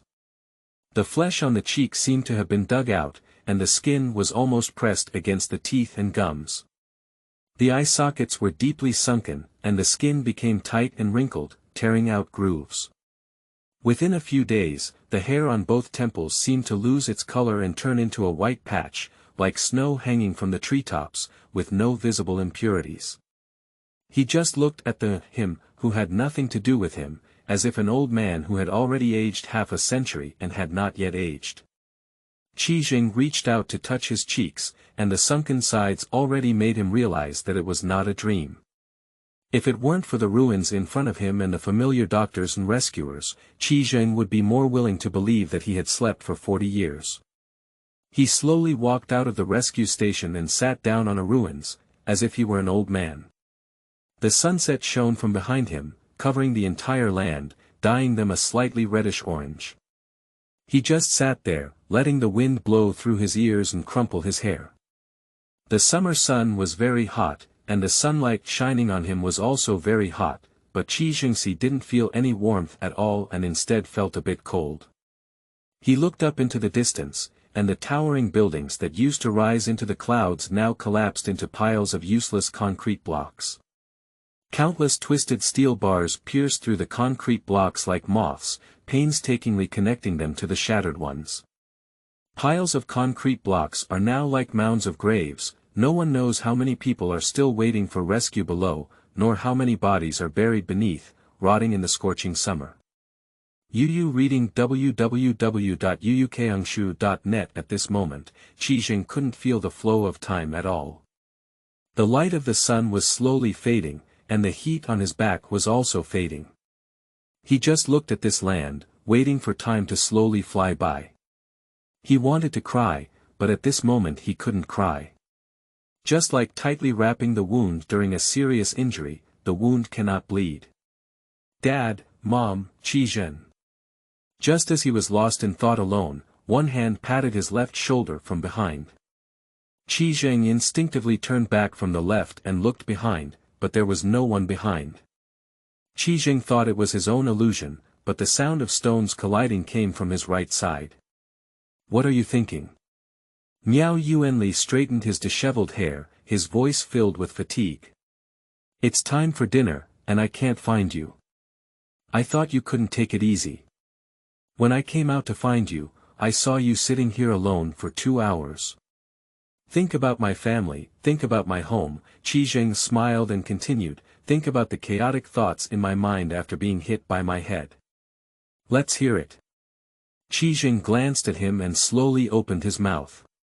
On the night when the earthquake came, I just celebrated my graduation with my friends. On my way home, I saw a blue moon ring, but later I found that it was not a moon, but a huge blue eye. On Qingqing Mountain, it was like a huge monster, looking everywhere. Then the earthquake came, and I was blown up by a gust of air and hit the street lamp pole. It's also possible that I was hit and my memory was disrupted. Qi turned his head to look at Miao Yuan, but his expression was now extremely serious. Qi had never seen Miao Yuan show such a serious expression before. Speak carefully. Chapter 5. The New World. You are listening at novelfull.audio. Ah. Tell me about that monster. Qi pinched his temples and pondered for a while before speaking up. I'm too far away, and at night, I don't see very clearly. But I have a deep impression of that blue giant eye. If I remember correctly, that monster has many similar blue eyes, but only the largest one. There should be many scales or patterns on its body that will flicker. A brown-yellow light. That's all I remember of it, but my feeling is more like it's fake. There shouldn't be that kind of monster in this world. Miao Yuan patted his back and stood up, saying, maybe it's just in case. Let's go eat first and see how thin you are, like a monkey. After realizing it, Qi Zheng followed Miao Yuan back to the rescue station. Miao Yuan. A distant shout caught the attention of a group of people, and Qi was looking up at the source of the sound. The newcomer is a woman who is slightly taller than her height, with a slender figure, straight facial features, a higher nose bridge, slightly deep eye sockets, and golden hair cascading down her head. Her eyes are green, like a rose growing from a wild grass, so catching among everyone. Her face was adorned with a faint sadness, Alice. Miao Yuan watched as the woman ran up to him, somewhat surprised. Did something happen? Can you take a step to speak? What's wrong? Qi Zheng watched as the foreign woman pulled Miao Yuan away, helplessly supporting her forehead, and then walked towards the food delivery. What's wrong? Miao Yuan felt a little puzzled as she watched Alice hurriedly pull herself away. Just now, the scavenger couldn't find you. Let me take a message for you. Upon hearing Alice's words, Miao Yuan's spirit instantly lifted and he said, what did they say? That child's illness is not just illness, they discovered it while clearing their memories. What? He has a fever like that, isn't he sick? Listen to me, the disease spreading here now looks like a viral infection, but in fact, it's more like a combination of poison and curse. This curse spreads through emotions as a medium, and also uses emotions as the basis for its outbreak. The more depressed a person is, the more severe the curse becomes, and the more serious it appears to be. For example, that child saw his emotions plummet after all his family members passed away, so the curse broke out completely. He also reached the peak of the curse at this time. To be honest, if you hadn't found me and asked me to do my best to treat him, he might have been on the ferry of death. Alice spoke at a fast pace, which almost caught up with Miao Yuan's train of thought. After listening, Miao Yuan hesitated for a while before digesting Alice's words. So someone deliberately released a curse in order to further kill those who survived the disaster. Miao Yuan closed his eyes, raised his hand and buttoned his forehead. It was a bit troublesome for him to receive so much information at once. The information I received here is that the hunting department of the Global Special Organization sent a team of men in black to hunt a bloody pope from the curtain. The hunting was successful, and the extraordinary power was successfully recovered, but a sudden accident led to the destruction of Qingqing Mountain. Due to the lack of time, we don't know what the sudden accident was, so the Forging Association sent me and a teammate to find out the situation. He went to the mountain in advance to search for clues, and I went to the ruins of the city to see what traces were left. Alice looked into his eyes, filled with sadness, and suddenly a warm glow appeared in them. At the moment when he met Alice's eyes, Miao Yuan's body seemed to be surrounded by light, and the exhaustion on his body disappeared at that moment. Save some strength, you still need to save more wounded soldiers. This strength is not suitable for us. No, I've helped you enough to save more people. Alice shook her head firmly, and the warm feeling receded from Miao Yuan's body. My abilities have almost no effect on those cursed people. I can only help them alleviate their pain. Only you and those with spiritual destiny can save them. I don't have enough strength alone, do they want me to get lost? Don't worry, Alice patted his shoulder. The reinforcements from the Scavenger Association have arrived. You just need to guide them on how to do it. They are good at spiritual curses. Got it, I'll go find them later. Miao Yuan's face seemed a bit tired as he was speaking, but his stomach started barking out of place. Alice chuckled and said, go eat now. Before she could finish speaking, Miao Yuan was almost rushing to pick up his meal. Qi Zheng couldn't help but ask Miao Yuan, who was walking over with rice. Uncle Yuan, what did you mean by what you just said to me? Upon hearing this, Miao Yuan did not directly answer his question, but instead looked at Qi Zheng with an extremely complex gaze. Qi Zheng, have you ever thought about where you're going after all this is over? Which family member are you looking for? Most of my relatives are in Qingshan City, and I have seen them before. There are no rescue stations for them. Qi Zheng's expression instantly became lonely. After leaving here, they may be sent to an orphanage. Sorry, I shouldn't have mentioned this. It's okay. It has already happened. I would probably think of it even if you didn't mention it. Qi Zheng snapped at Mantu. Watching the young man wolfing down his food, Miao Yuan couldn't help but feel a pain in his heart. How much suffering had fallen on him in the world to make a young man so strong. Otherwise, after all this is over, I'll adopt you. You. Miao Yuan looked at Qi Zheng, who had already been stunned, and smiled. If you don't want to, it's okay. Do you have a family? Due to work reasons, I didn't have time to get married and had no children. Sure, someone is taking care of me for free, why don't I want to? Miao Yuan suddenly couldn't help but cry and laugh. A thought that had been in his mind had now become a reality due to his momentary impulse. Looking back, it seems like it's also good. Adopting a child who has a good relationship with oneself is much better than being alone. So, what should we call you now? Qi Zheng put down his rice bowl and looked at Miao Yuan with a smile. Uncle Yuan, Brother Yuan, should we still call him Dad? Listening to Qi Zheng's words, Miao Yuan almost spat out the rice in his mouth. Looking back at Qi Zheng's smiling face, he instantly felt a regret as if he had just opened his mouth. Let's call it Uncle Yuan. Miao Yuan sighed and took out a piece of paper to wipe the corner of his mouth. So what does that sentence you just said to me outside mean? Miao Yuan looked at him with an extremely clear gaze, with an innocent expression on his face. What words? Why don't I remember? Qi Zheng read the hidden meaning from his expression. Don't ask me, I don't know anything. Do you not remember? How can I believe you? How could someone who even remembers how heavy he is forget what he just said? That's what you said to me just after I told you about that monster. Oh, that sentence. Miao Yuan seemed to have a sudden realization and patted his head before mysteriously saying, there may really be monsters in this world. Have you seen it? Qi Zheng scratched his head, not understanding what Miao Yuan meant. He, what are you two talking about? A girl came from behind the two of them, and Qi Zheng and Miao Yuan turned around to see Alice, who wanted to pat Miao Yuan's shoulder. She suddenly froze in place and awkwardly smiled at both of them. Qi Zheng saw Alice wearing a white coat and raised her eyebrows, turning her head to ask Miao Yuan, who is this? Alice Albinia, you've met before, but you were unconscious at that time. Hello, Qi Zheng. Alice lifted her hand like a lady and greeted Qi Zheng with a smile. Ah, you.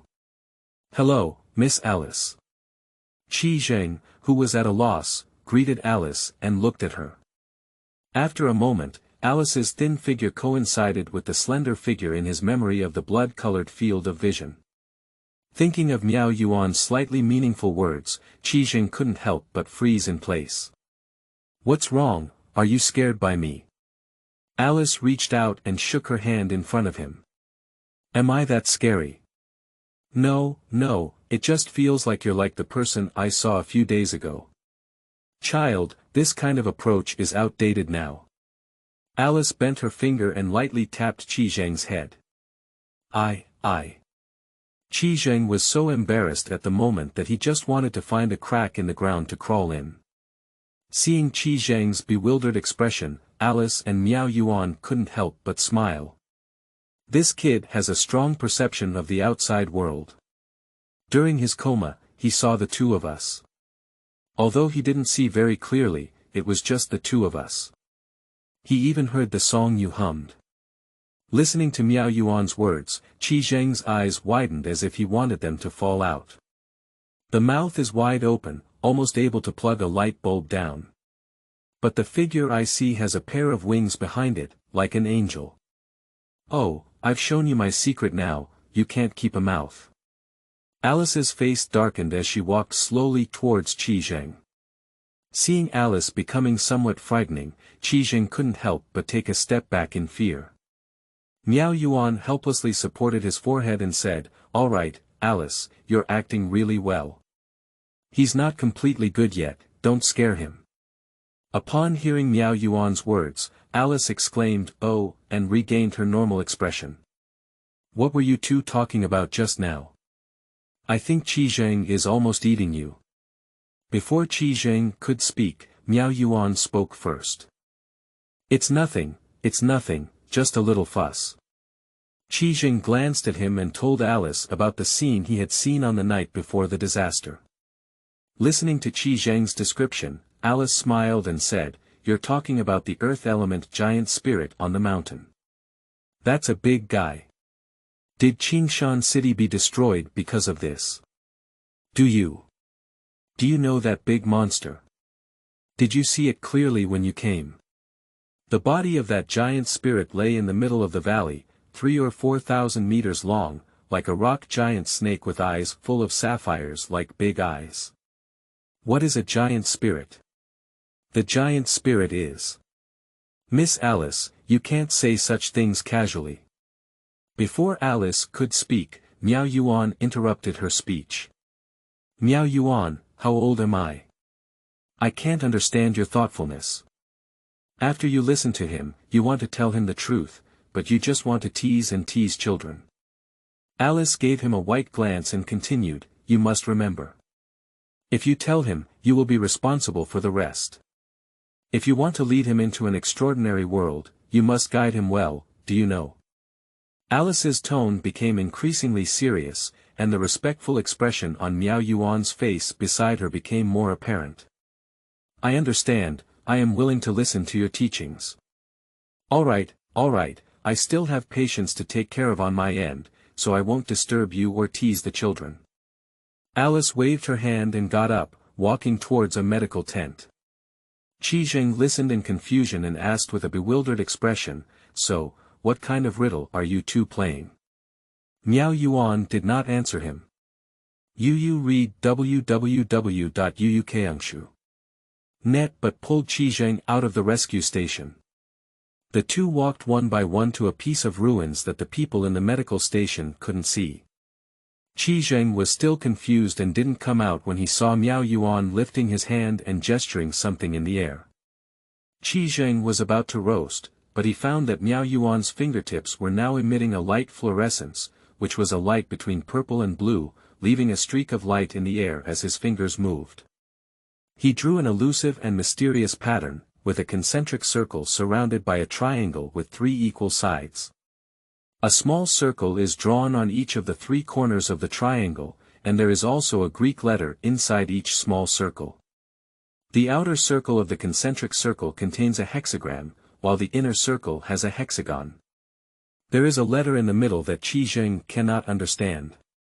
Miao Yuan extended his hand and connected the 3 small circles connected by the triangle with arcs to form a larger circle. In the next moment, the floating pattern in the air immediately shattered, and the central symbol in the pattern turned into bursts of light. As it dissipated, a dark object emerged from the pattern and landed in Miao Yuan's palm. Qi Zheng lowered his head to look, it was a piece of chocolate.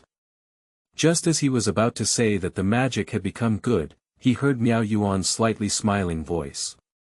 "Do you still have the chocolate in your pocket?" Upon hearing this, Qi Zheng reached out to his pocket and indeed found an intact packaging paper.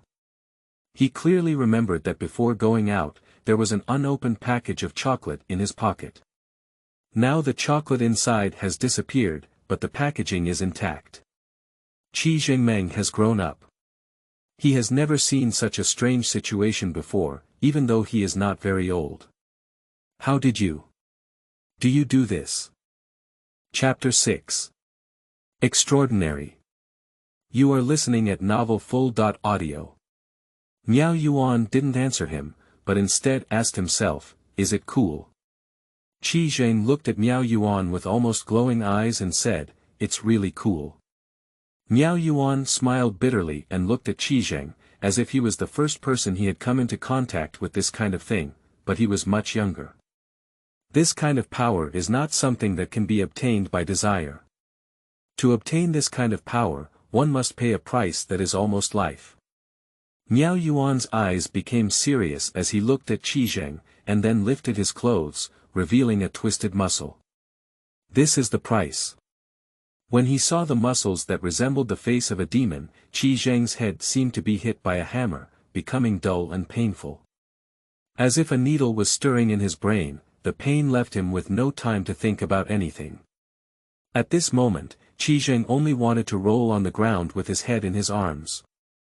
Seeing Qi Zheng squatting on the ground with his head in his arms, Miao Yuan quickly put down his clothes and drew a simple rune on his head. Qi Zheng did not see a pattern on the twisted muscle surface under Miao Yuan's clothes, and in the next moment, it returned to its normal appearance. As the painting slowly disappeared from his forehead, Qi Zheng's headache also slightly eased. He lifted his head and looked at Miao Yuan, with large beads of sweat sliding down his forehead, as if he had just experienced a nightmare. What was that thing just now? The threshold for entering our world is what I call the price. Miao Yuan helped him up and patted his back, saying, I'll give you at least 3 days to consider whether to bear this terrifying cost and step into the world I'm talking about. Is that monster on Qinyan Mountain also what you said? Well, that's also a type of phenomenon that doesn't belong to nature.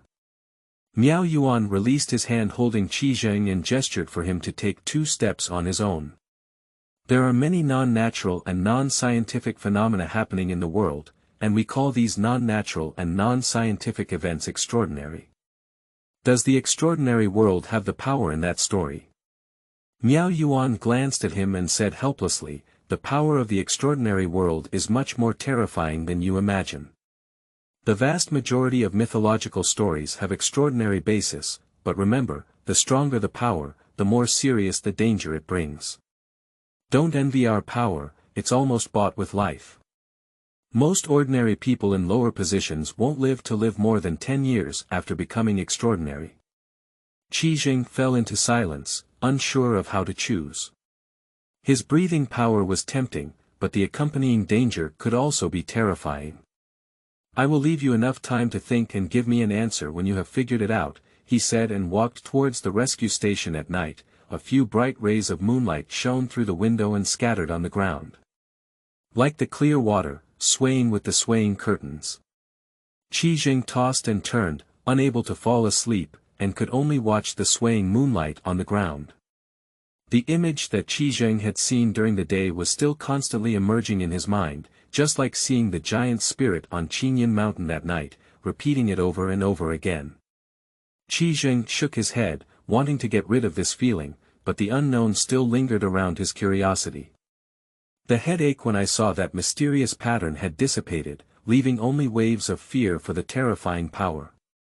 Qi Zheng pinched his forehead and shook his head, trying to break free from the dizziness after the headache.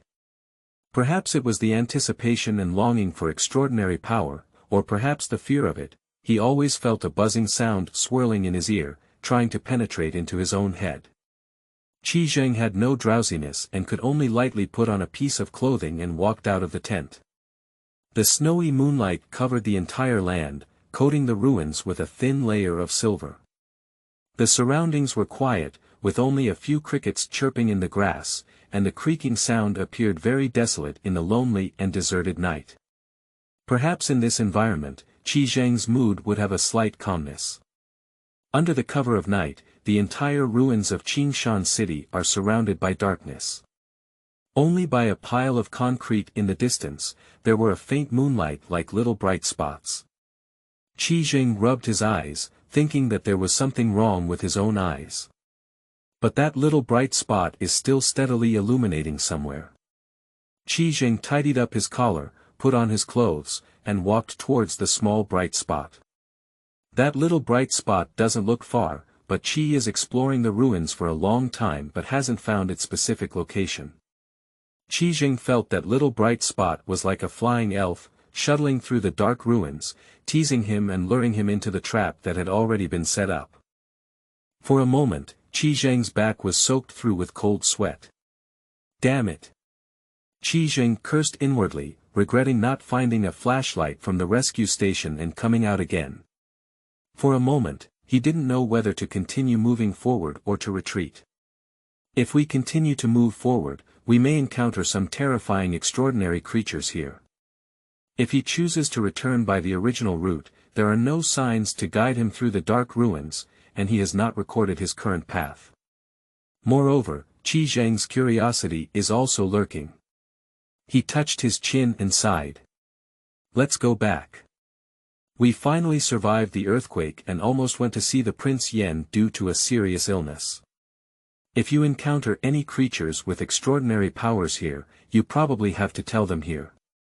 In the gap of thought, the silver little bright spot disappeared from Qi Jing's view. His expression instantly twitched, beads of sweat as big as beans sprouted from his forehead, slid down his cheeks, and dripped onto the ground, leaving water droplets. Qi Jing no longer hesitated, turned around and ran back, relying on his intermittent impressions to turn back. Various bad premonitions popped up in his mind, and he quickened his pace and ran towards the direction of his arrival. Qi Jing didn't pay attention and stepped on a wet and slippery beach of mud, causing him to tilt to one side as he lost his center of gravity. Pop it! Qi Jing fell to the ground and lay in a pile of rubble. The burning pain came from his ankle, and he twisted his foot. Qi Jing was trying to struggle out of the pile of rocks, but different pains came from various parts of his body. A few bright red marks soaked through the clothes, blood seeped out and condensed into patches of different shapes. He struggled to climb up from the pile of rubble in agony, only to see a silver ball of light appearing on the road not far ahead of him. Can't we still avoid it? Qi Jing gave a bitter smile and watched as the light cluster slowly approached and grew larger. Qi Jing's mood gradually became tense. He stared fixedly at the silver light cluster that was flying towards him, and vaguely saw what was inside the cluster. A copper-yellow lantern with one hand holding it. That hand was dry and slender, as if it had experienced countless storms, with some stains and spots on it, as if it had just crawled out of the ruins. Looking at the brass lantern flying in mid-air and the hand gripping it, Qi Jing felt all the hairs on his body stand up. At this moment, he even thought about the expression on his face when people discover him tomorrow. The lantern slowly swayed and approached, emitting a silver-white light that shone onto a piece behind the lamp fabric. Qi Jing squinted his eyes, trying to distinguish the object behind the lamp. But I heard a voice with some doubts. How could anyone be here? Qi Jing lifted his head and saw that the lantern had stopped in place, slowly moving back a bit, casting a shadow of the person behind him. The newcomer is an old man with a slender figure and a face marked by the passage of time, with wrinkles covering the entire face. His eyebrows and beard are already pure white. His beard is very long, and it seems that he hasn't shaved for some time. His white beard looks like a foam stuck to his chin. A bunch of ideas popped out of Qi Jing's mind. Who am I? Where am I? What am I doing? Who is this person again? Why did I just run? For a moment, the atmosphere seemed to solidify like gel. Qi Jing tried to suppress his slightly subtle expression, but the pain made his expression a bit grim. The two of them looked at each other with their eyes fixed on each other. The old man smiled and approached with a lamp, asking, "Are you a survivor here? Why didn't you stay in the rescue station and run out?" At this moment, Qi Jing saw the old man's attire, a tattered gray cloak wrapped in a shirt covered in oil stains and dust, and couldn't tell what color it was originally. There is a silver light burning on the wick of the lantern in hand. The lamp has no glass cover, but it maintains a stable glow in the breeze. Looking at the silver glow, Qi Jing instantly felt that his mind was beginning to be filled with the knowledge he had learned. Addition commutative law Pythagorean theorem Cardan formula The properties of congruent triangles Buoyancy calculation formula Chemical equation Archimedes theorem Euler's formula Wait, what the hell is Euler's formula? What kind of thing is the Cardan formula? At this moment, Qi Zheng is trying hard not to think about those complex formulas and theorems, but more and more knowledge seems to gather in his mind, making his mind a bit dull. Don't look at this lamp recklessly. The old man shook the lamp, and the flames on the wick immediately weakened a bit. He walked up to Qi Zheng and reached out his hand in front of him, testing his gaze. Qi Zheng was awakened by his actions and instantly broke free from the state of being overwhelmed by knowledge. "Child, are you okay?" "No, it's okay, it feels a bit strange just now." Qi Zheng shook his head, trying to expel the knowledge he had just seen from his mind.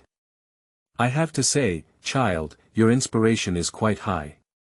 The old man moved the lantern, but remember not to look at things randomly, curiosity is the most dangerous thing. Qi Zheng nodded, looking at the old man with a hint of doubt in his eyes. "Is extraordinary power so common? I can see it at a glance when I come out." He raised his hand and pressed on his temples, digesting the knowledge that had just been stirring up in his mind. "Do you still have a headache?" The old man lowered his head and asked.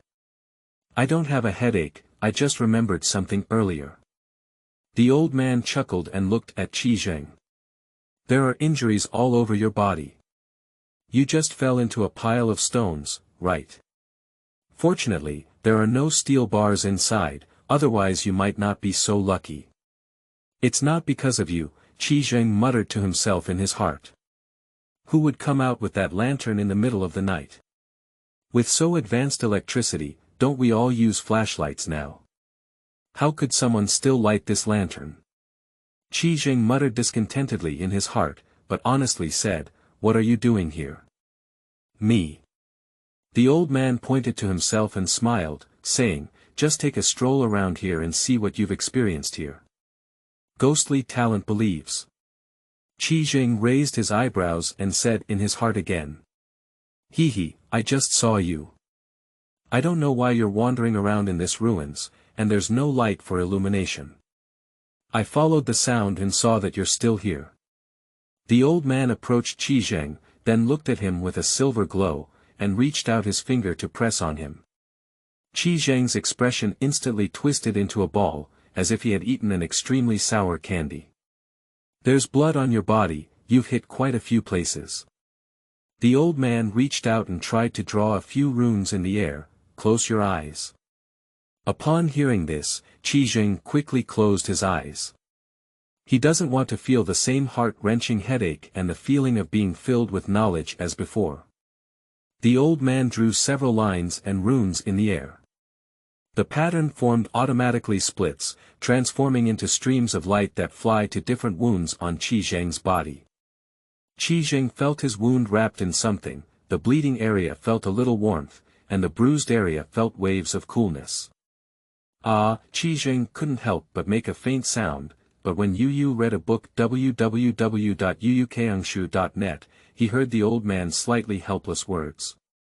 "It's already okay, open your eyes."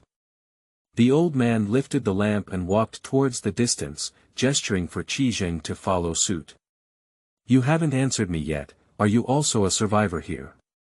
Qi Zheng nodded and followed the old man deep into the ruins. "Did you feel anything that night?" "Fear, worry, panic, worry, it seemed like I had even thought of my last words that night," Qi Zheng sighed. "But I didn't die, but I lost everything about myself. My things, my family, my home, everything was shattered that night." The old man looked at him, but there was something more in his eyes. "If this is fate, do you believe in fate?" "If this is fate, then I will never believe in it again in this lifetime."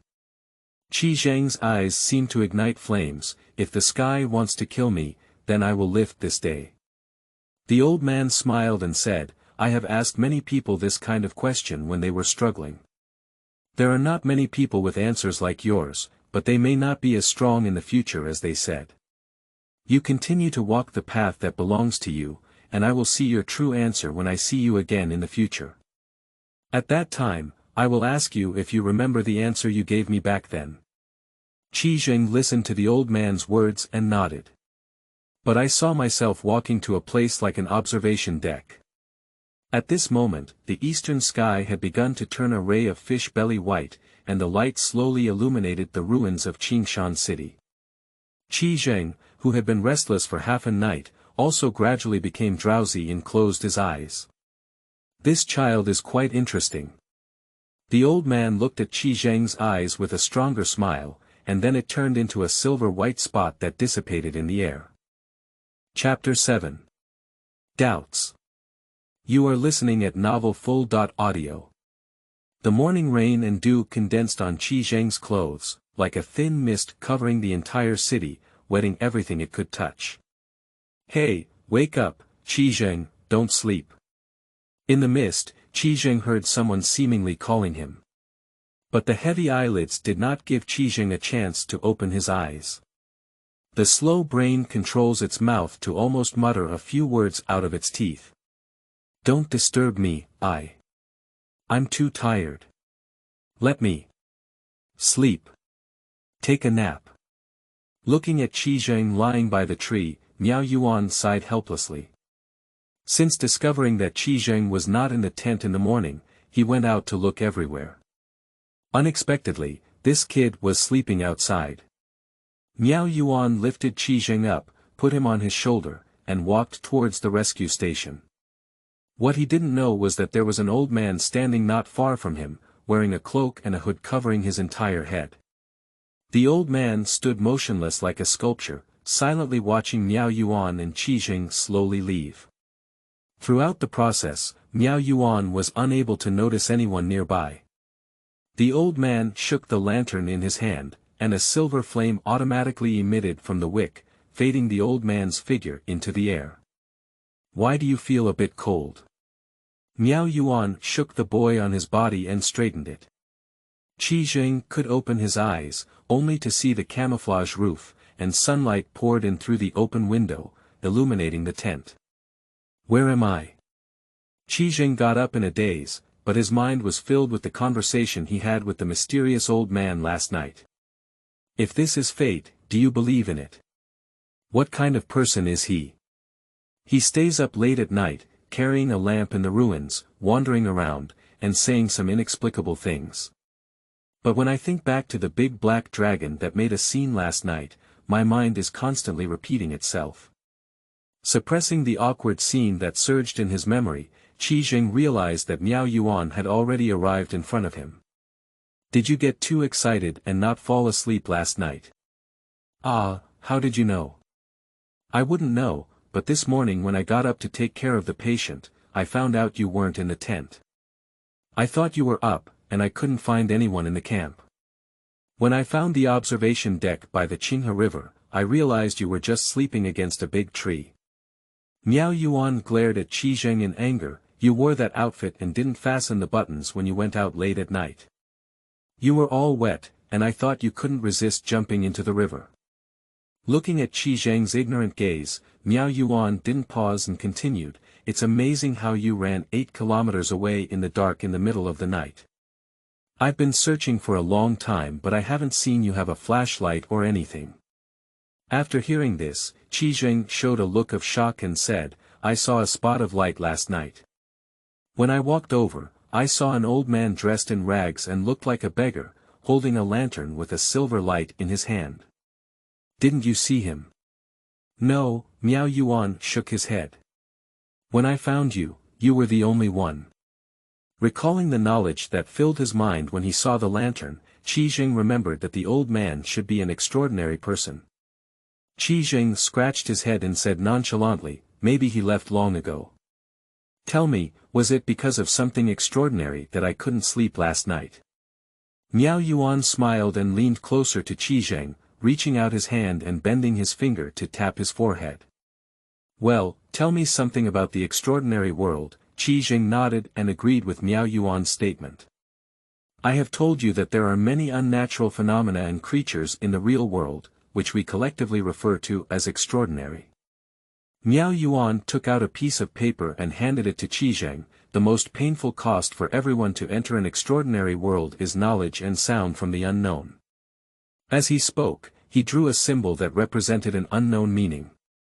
Qi Zheng is not familiar with this symbol, but he is extremely familiar with it because it's very simple. The symbol consists of a pair of greater than and less than signs, which overlap with each other and form an extremely simple rune. He was about to carefully examine the rune, but in an instant, a lot of knowledge that had flooded into his mind last night came to mind. Qi Zheng shook his head, trying to shake out the knowledge that had reappeared in his mind, but they were like a soaked desert rose, instantly occupying most of Qi Zheng's mind. "Are you okay?" Miao Yuan raised his hand and shook it in front of Qi Zheng. "When my gaze left the symbol, the swelling in my mind instantly dissipated." Qi Zheng pinched his forehead, trying to make his mind clearer. "What's wrong?" Qi Zheng paused for a moment, took a deep breath, and said, "When I first saw that symbol, I felt like my head was filled with various knowledge, and then my mind became sluggish. My whole headache felt like it was filled with something." Miao Yuan looked at him thoughtfully and said, "You may have been frequently exposed to extraordinary powers recently. A protective mechanism in your body will work to prevent you from being influenced by more extraordinary powers." "Ah, isn't that how I can't accept extraordinary power?" Miao Yuan smiled and pressed Qi Zheng's head, saying, "What are you afraid of? If I could speak up about this situation, I would definitely know how to treat it." Speaking, Miao Yuan picked up a pen from the side, took off the pen cap, and said, "Can you accept extraordinary power? I need you to think for a few more days. Now, you can only see his strength, and ignore the terrifying cost of this power. It's not too late to consider his strength when your interest in it weakens slightly in a few days. On the day we leave, you'll tell me your answer.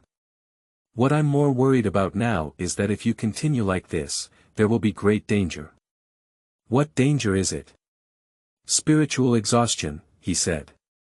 Miao Yuan placed the pen in front of Qi Zheng and said, "Everyone has something that involves extraordinary learning, but everyone has a protective shield to protect every ordinary person from the influence of madness. Generally speaking, this layer of protection is constructed by a power called spirituality or spiritual power, which will be lost while protecting people. However, spiritual power is everywhere in the world, and at the same time, it will absorb the spiritual power of the Lord to supplement itself. The loss and supplementation of spiritual power for an ordinary person are balanced, so ordinary people are not affected by danger. However, if the imbalance of spiritual power is too much or too little, it usually leads to terrifying things happening. What will happen? Falling into madness, also known as lost. Lost. Yes, but that's not our focus right now." Miao Yuan gestured to Qi Zheng to look at the tip of the pen. "What we need to determine now is whether you have too much spiritual power or too little. Focus on looking at the tip of the pen. Then close your eyes, concentrate your attention, and discard all distractions." Qi Zheng closed his eyes and focused his attention on one point. "Imagine something now and see its completeness and clarity. It's best to be specific, the deeper your impression of it, the better." Qi Zheng imagined and drew something in his mind based on Miao Yuan's description. As the objects in his mind slowly formed, Qi Zheng couldn't help but ask Miao Yuan, "All right, then what? Tell me the difference between what's in your mind and what you imagine, the more specific it is, the better." "It's totally out of reach," Qi Zheng said helplessly. After hearing this, Miao Yuan stood still and murmured, "It's impossible. How could it be completely out of place? What about completeness? How to put it, it's very complete. It can't be said that it doesn't match what I imagined, it can only be said that it's very different." This strange description made Miao Yuan ask with a question mark on his face, "What exactly did you imagine?" What I imagined may be a bit outrageous," Qi Zheng scratched his head and said with some embarrassment. After speaking, "What are you thinking?" Miao Yuan looked at Qi Zheng with a displeased expression. "It's not something that doesn't exist in reality, is it? It exists, how could it not exist? What is it? Miao Yuan shook his head and walked back and forth on the ground. Is the icon that lights up when the phone battery is full. Ah. Miao Yuan couldn't help but laugh and cry at this moment. So what's on display in your mind? Phone low battery shutdown prompt. Miao Yuan suppressed his impulse to hit someone and silently adjusted his shocked expression back to its original state. This kid's brain has a bit of jumping ability, and he can still achieve this level of inner vision. I roughly understand. Miao Yuan shook his head and helplessly supported his forehead. You can stop imagining, but don't open your eyes. Are there any small highlights in your imagined world? Yes, but very few. Qi Jing nodded, but there is a pattern made up of dots of light that is not very complete now. What pattern? Upon hearing Qi Zheng's words, Miao Yuan, who had just sat down, rubbed himself up from the chair. The pattern of one eye is missing a lot of light points now. Qi Zheng closed his eyes tightly, as if fully focused on wandering in the spiritual world, and all the light points are coming towards it. I understand, you have opened up a spiritual perspective. Spiritual perspective. Yes, spiritual vision is a way we use to observe things related to spiritual power or spirituality, which we call spiritual vision. Some of the more subtle ones are also called heavenly eyes. It slowly depletes your spiritual power, allowing you to see extraordinary things around you. Isn't spiritual power used to protect me? What if it's depleted? If you are not an extraordinary person, then you can only rely on natural recovery, but natural recovery will consume less than using spiritual vision, so your spiritual power is slowly losing. Miao Yuan paused and continued, but don't be afraid. You can focus on controlling those light points now and let that spiritual vision eye dissipate.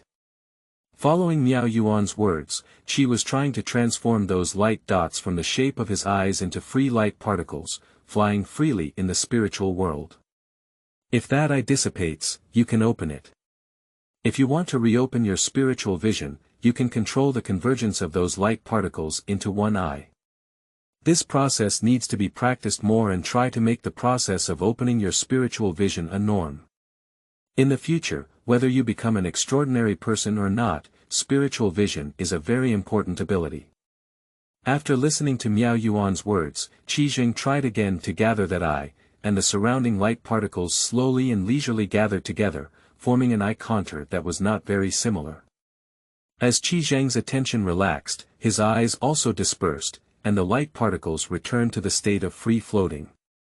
Without further attempts, Qi Jing opened his eyes. Compared to before closing my eyes, the whole world seems to have lost a bit of light, and many things that used to have some luster now become a bit dim. Why, aren't you used to it? Qi Jing nodded. It feels like the world has changed its filter. Normal, what's the difference between me now and before? Miao Yuan pointed to himself. It seems like there hasn't been much change. It seems that your inspiration is too low. If you have enough spirituality, you should be able to see the radiance on me. What kind of radiance? Qi Jing scratched his head. Are they all different types of radiance? Well, different extraordinary powers usually come in different colors, and colors can be associated with extraordinary powers. In addition, if the inspiration is high enough, one can also see different people's moods. What is inspiration? Qi Jing looked at his slightly scarred palm. Inspiration is the manifestation of spirituality, which is the maximum brightness of spiritual power. If your spiritual power exceeds the maximum capacity of inspiration, your soul will suffer extremely serious irreversible damage, ranging from madness to death. Miao Yuan stood up with one index finger of his right hand and said solemnly to Qi Jing, remember, while gaining extraordinary power, you will receive a ticket sent by the god of death. Whether this is the gate of heaven or the ticket to hell, we don't know. Qi Zheng's heart became increasingly heavy as he listened to Miao Yuan's words. Moreover, once you have come into contact with extraordinary studies, you must understand a theorem. Curiosity is the sickle of death. In the mysterious realm, curiosity is often the first factor that leads to death. Miao Yuan drank the water at hand and continued, if you encounter unknown phrases, you often need to avoid them. If it is not necessary, you cannot pronounce them, do you know? Qi Zhen nodded and asked Miao Yuan a question. How can we quickly activate spiritual vision? Miao Yuan looked at him and pondered for a moment. He reached out his hand and snapped his finger, saying, if you have time, practice more. The speed of opening your spiritual vision will increase with the increase of inspiration, but there won't be too much difference. The most important thing is to improve your speed through practice. Of course, you can also choose a landmark action while opening your spiritual vision.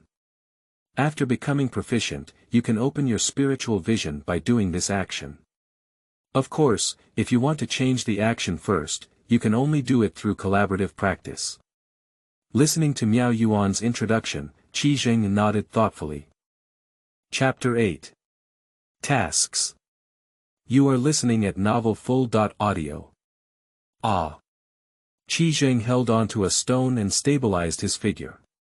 At this moment, he is standing on a pile of broken stones, not in Qingshan City, but on Qingyun Mountain.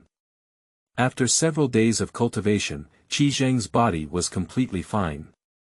His previously withered body began to regain strength, and Miao Yuan also brought Qi Zheng to Qingyun Mountain to assist in the investigation. Mainly, I'm afraid that if he's not there watching Qi Zheng, this kid will wander around.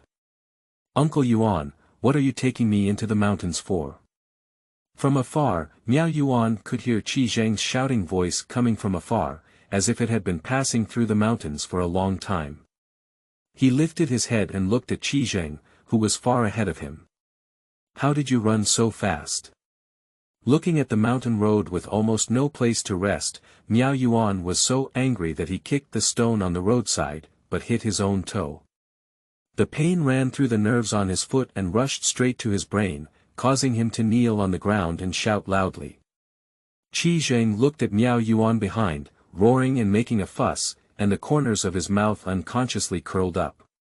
He walked to a stone by the roadside, sat cross-legged, and watched Miao Yuan's farce on the slope. Why did you bring me here this time? Help me find a few people. Miao Yuan worked hard for a long time and finally climbed up a protruding stone on the cliff. But there is a layer of moss attached to the surface of the stone, and the wet and slippery touch is like a squid, slippery. The hand holding the stone was slowly sliding down the block, even though Miao Yuan couldn't stop the fact that his hand was about to fall off the stone with any force. Miao Yuan gritted his teeth and tried his best to find a place to hold hands on the rocky cliff, but still failed. Just as he was about to let go and let it drip, a slightly smiling remark reached his ear. Let's talk about it first, my child may not be able to pull you. Miao Yuan looked up and saw Qi Zheng protruding from the cliff, reaching out his hand in front of him. He seized the opportunity and tightly grasped Qi Zheng's hand. There is a small pit on your right foot, step on it and slowly climb up. Miao Yuan followed Qi Zheng's words and looked up with his own feet, and indeed found a small depression on the cliff. He moved his foot to the small pit, stepped on the rock and kicked hard, half of his body protruding from the cliff. Qi Zheng loosened his grip on his hand, opened his arms, and grabbed Miao Yuan's waist. He pulled up the parts of Miao Yuan that he had not climbed up with a posture of pulling onions from the dry land. Hush. Be gentle. Miao Yuan's painful expression twisted slightly. Even if you pull me, it's okay. You almost pinched my waist, you know. Watching Miao Yuan rubbing his waist, Qi Zheng couldn't help but cover his mouth and chuckle lightly. Why can't you just laugh? Of course, it's because directly face-to-face mockery, afraid that Miao Yuan won't teach him extraordinary knowledge. Who are you looking for? Can you be considered a colleague? The two of them were shuttling through the forest in the mountains, and most of the trees were no longer in the state of wanting to compete with the heavens in height. They were lying on the ground, each tree more or less buried in a pile of soil and rock. The vast majority of tree roots are no longer in the soil, but exposed to the air, like a snake coiled and intertwined. TSK, I don't know what I've experienced here, it feels even more terrifying than in the city. Qi Zheng looked at the towering tree that was tilted and hugged by a few people and sighed. Miao Yuan stared intently ahead and slowly spoke, this is almost the closest place to the scene, and the impact force should be the greatest. If you go further, you should not see the complete tree. As he spoke, he felt the flow of spiritual power around him, then shook his head and said, I can feel that the corpse of the giant spirit inside is getting closer and closer. The flow of spiritual power around is very chaotic and cannot stay for a long time. The two of them walked forward, while Qi Zheng also opened his spiritual gaze to observe the surrounding environment. He is not yet an extraordinary person and does not have much inspiration, so he can only observe a relatively weak and very powerful spiritual power. Recently, Miao Yuan did not tell him too much extraordinary information, but instead told himself to constantly practice his spiritual vision ability. During the past half-month, whenever Qi Zheng had leisure time, he tried to open and close his spiritual vision in his spiritual world. He doesn't know how much time he has spent practicing, let alone how many times he has failed. Sometimes, he may also experience spiritual exhaustion due to excessive practice of his vision. In his impression, he had already been exposed to some terrifying things due to the overdraft of spiritual power. Some are whispers with malicious intent, like the devil's whispers, piercing the brain and bringing endless pain. Some of them are bizarre and varied visuals, which may bring about various and confusing ideas. Qi Zheng has figured out one thing through countless trials and tribulations. When his spiritual power is depleted, he simply closes his eyes, doesn't look, doesn't listen, and doesn't want to. Only in this way can he best avoid the terror of those unknown things. Practicing until now, it is no longer difficult for him to turn on and off his spiritual vision, but he still cannot turn it on for too long. Although ordinary people have enough spiritual power to support their spiritual vision for a long time, it is inevitable that some contaminated things will suddenly enter his vision. In Qi Zheng's field of vision, faint streams of light danced wildly in the air, like headless flying insects swaying around. The further forward, the more chaotic the flow of spiritual power becomes, and the slightly oppressive force in the air becomes stronger, even Qi Zheng felt it. Will these spiritual powers continue to flow here and never return to their original state? Generally speaking, no matter how strong the spiritual flow is, it will return to its original state within 7 days. Miao Yuan paused, took out a piece of paper bird from his pocket, and threw it into the air. As soon as the paper bird flew out of Miao Yuan's hand, it automatically flapped its wings and flew towards the distance. Qi Zheng saw from a distance that there was a relatively simple pattern painted on the paper bird's body, and he didn't delve into it. Those things were too dangerous for him, who had not fully entered the extraordinary world. Why does this place always look like this? It's very simple, because someone has dealt with this place. The recovery speed of spiritual power flow here is much slower than normal. Miao Yuan snapped his fingers and looked at Qi Zheng with a smile. Do you remember I told you that a colleague of mine came to the mountain to search for clues first? He probably discovered something, dealt with the spiritual power flow here, and went to search for clues here in more detail. As they spoke, the two of them walked out of the collapsed forest, shocked by the sight before them. The empty space between the two forests was quickly crushed by something, with countless pieces of gravel, sawdust, and broken wood scattered on the ground, and the air still filled with a mixed smell of wood and soil.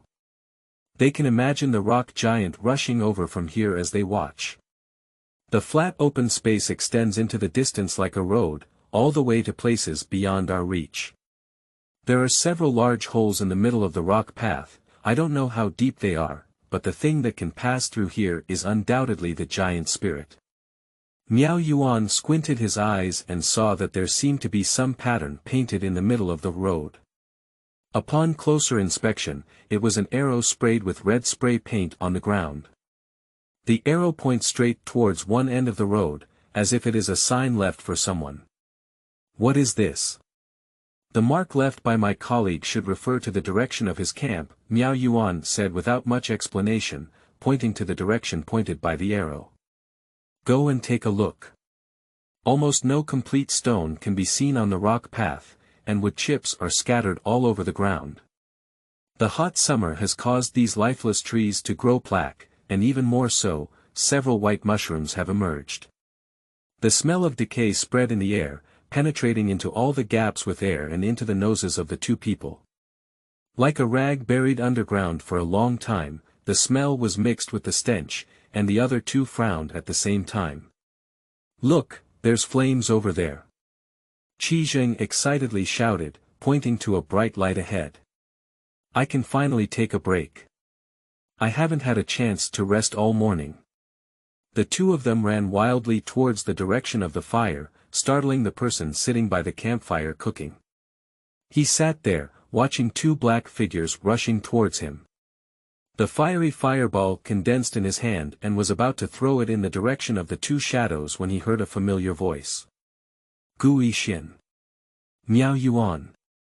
The man squinted his eyes and carefully examined the taller figure. Indeed, it's Miao Yuan. The man aimed the fireball at Qi Zheng.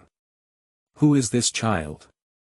Miao Yuan grabbed Gu Yixin's wrist, extinguished the fireball, and smiled, saying, This is my newly adopted son and also my student, Qi Zheng, a survivor of Qingshan City. Gui first looked up and down at Qi Zheng, and the smile on his face instantly became friendly. Let's call uncle and listen, he said. Qi Zheng was speechless as he looked at the man in front of him with a slight twitch at the corner of his mouth.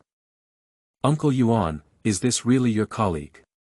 Why does it look a bit similar to the beggar I changed into? You kid. Gu Yixin once again condensed a fireball in his hand and aimed it at Qi Zheng. Don't, uncle, you're the most handsome. Don't be on the same page as the younger generation. Uncle has a lot of knowledge. I know I'm wrong. Qi Zheng immediately admitted when he saw Huqiu. Alright, don't generalize to children. Miao Yuan extinguished the fireball again and shook his hand handsomely. How's the investigation going? I have searched around and found no suspicious traces, and now it's just the head of that giant spirit. Gu Yixin shook his head, but I found some extraordinary signs of activity around, but most of those were left by the chaser squad. Gui first filled 2 pieces of wood into the pot and turned to look at Miao Yuan, saying, Why did you come so late? Cough, stop talking. Miao Yuanchang breathed a sigh of relief and encountered something that he wanted me to handle. Even if Miss Alice came, it wouldn't work. What's going on?